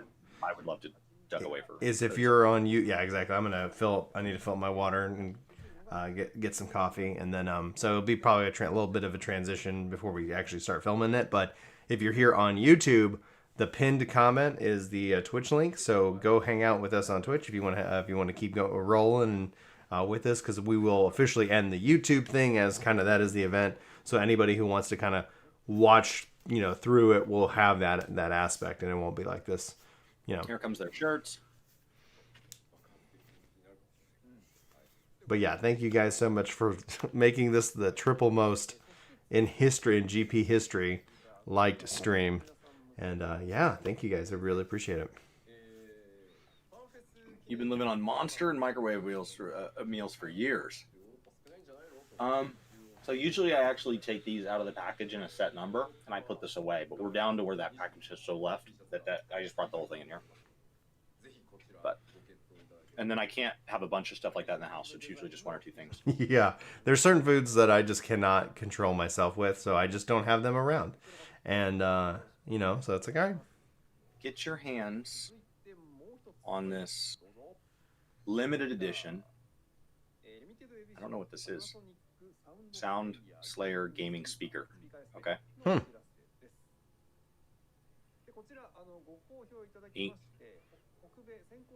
Interesting.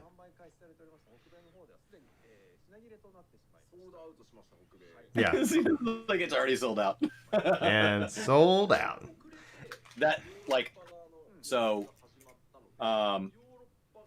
It could have been sold out before they ever posted this, but literally they posted those mugs last time. They were sold out before the live stream ended. And they were like $80 per mug. And you could only buy them in JP. And if you were on, so you had to, and they were already gone. You had to have a JP address to mail them to. See you, Darren.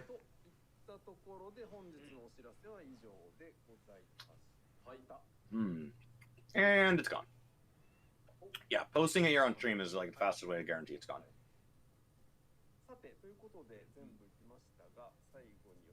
You work for Monster, Soul Reaper? Well, I love Monster. It's what I drink on stream predominantly because my grocery store sells it in 12 packs. So, I'm somewhere in your balance sheet, Soul. I drink 5 a week. Sometimes I swap it out. Like I really like the Red Bull Peach. I tried a couple. You guys recommended a couple. I tried those. I don't like the sugar free. I don't like the way the artificial sweeteners taste. You buy 24 packs at Costco. We tried Costco and Sam's memberships. What we found is our average grocery budget went up because we bought stuff we didn't need. So we translated that savings into spending more money. So we don't do that. You don't mention that other company. Well, if there were another company that would make you feel like you had wings, I would recommend a peach flavored version, not their base version. I like the peach Monster Rehab back when I would drink Monsters, but now I don't. I just drink a little black coffee, call it a day. And I drink water. That's what I do. Me and my 2 brothers, we drink energy drinks when we hang out fairly often because we don't get to hang out very often, so we usually stay up late. And 2 of us are Monster and one's on Red Bull. And I think it's what's been available to you when you got used to drinking energy drinks becomes the fond flavor. So it's predominantly Monster for me. I like some of the others. I don't like base Red Bull. I don't mind it in like mixed drinks when people do that, which is, I mean, that's an upper and a downer. That's a terrible idea, but it does work. You've moved to shaker bottle, energy powders. Oh, nice. Yeah, I used to do some like pre-workout stuff when I was in college, and I lived with guys that worked out really hard. And some of those pre-workout, like some of those energy things, are nuts. And then I drink all my coffee black. I like good coffee, but I only like good coffee. So like I don't like if somebody's just like, oh, do you want some of this like hotel drip coffee that's been on the burner for 16 hours? No. I'll just pass. Yeah, it's fine. We do a French press. So that's French what we press have. That's what we have at home. French press, Chemex, V260, which are all very similar. Chemex, V260, pour over are all basically very similar, and then if not the same thing, and then yeah, any of those, any slow brew with a good bean. Your friend microwaves old coffee. Yeah, I just won't. I just won't. I don't know what bulletproof is. Bulletproof is a little bit of butter, a little bit of oil, coconut oil, and it's awesome. Like it, I feel great when I have one of those.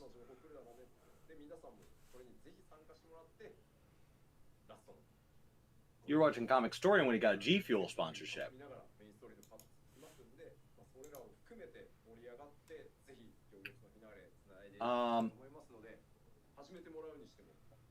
How do we join him on that? I would try it. If I like he has a code. He has a code. You can support Comic Story and yeah, maybe I'll go order some from. They have like a variety pack. I've never had it. I know G Fuel does a lot for the gaming community, so I'd be happy to. Monster and Red Bull have predominantly focused on like mainstream sports or like big streamers, but G Fuel will pick up smaller. I mean, not that small, you know. So people like Comic Story and with just 2.5 million subscribers on YouTube. Yeah, just those up and comers, those little indie groups, those really tight knit communities where everybody knows your name. Looks like after I finish off Necromancer, I'm gonna have to go finish off my Elementalist. So I posted a poll for my Guild Wars 2 leveling, and it looks like Elementalist's in first place. So stay tuned for that. That's it, everybody. Thanks for watching. 5.5 is on the 13th, FanFest. Then FanFest, then 5.55 late May. Everything leading up to the 6.0 release. Thank you for watching. That's it for today. Okay, so that translates us out. So, Brian, I guess I'll let you kind of sign off, and then I'll talk about what is happening here on Twitch today.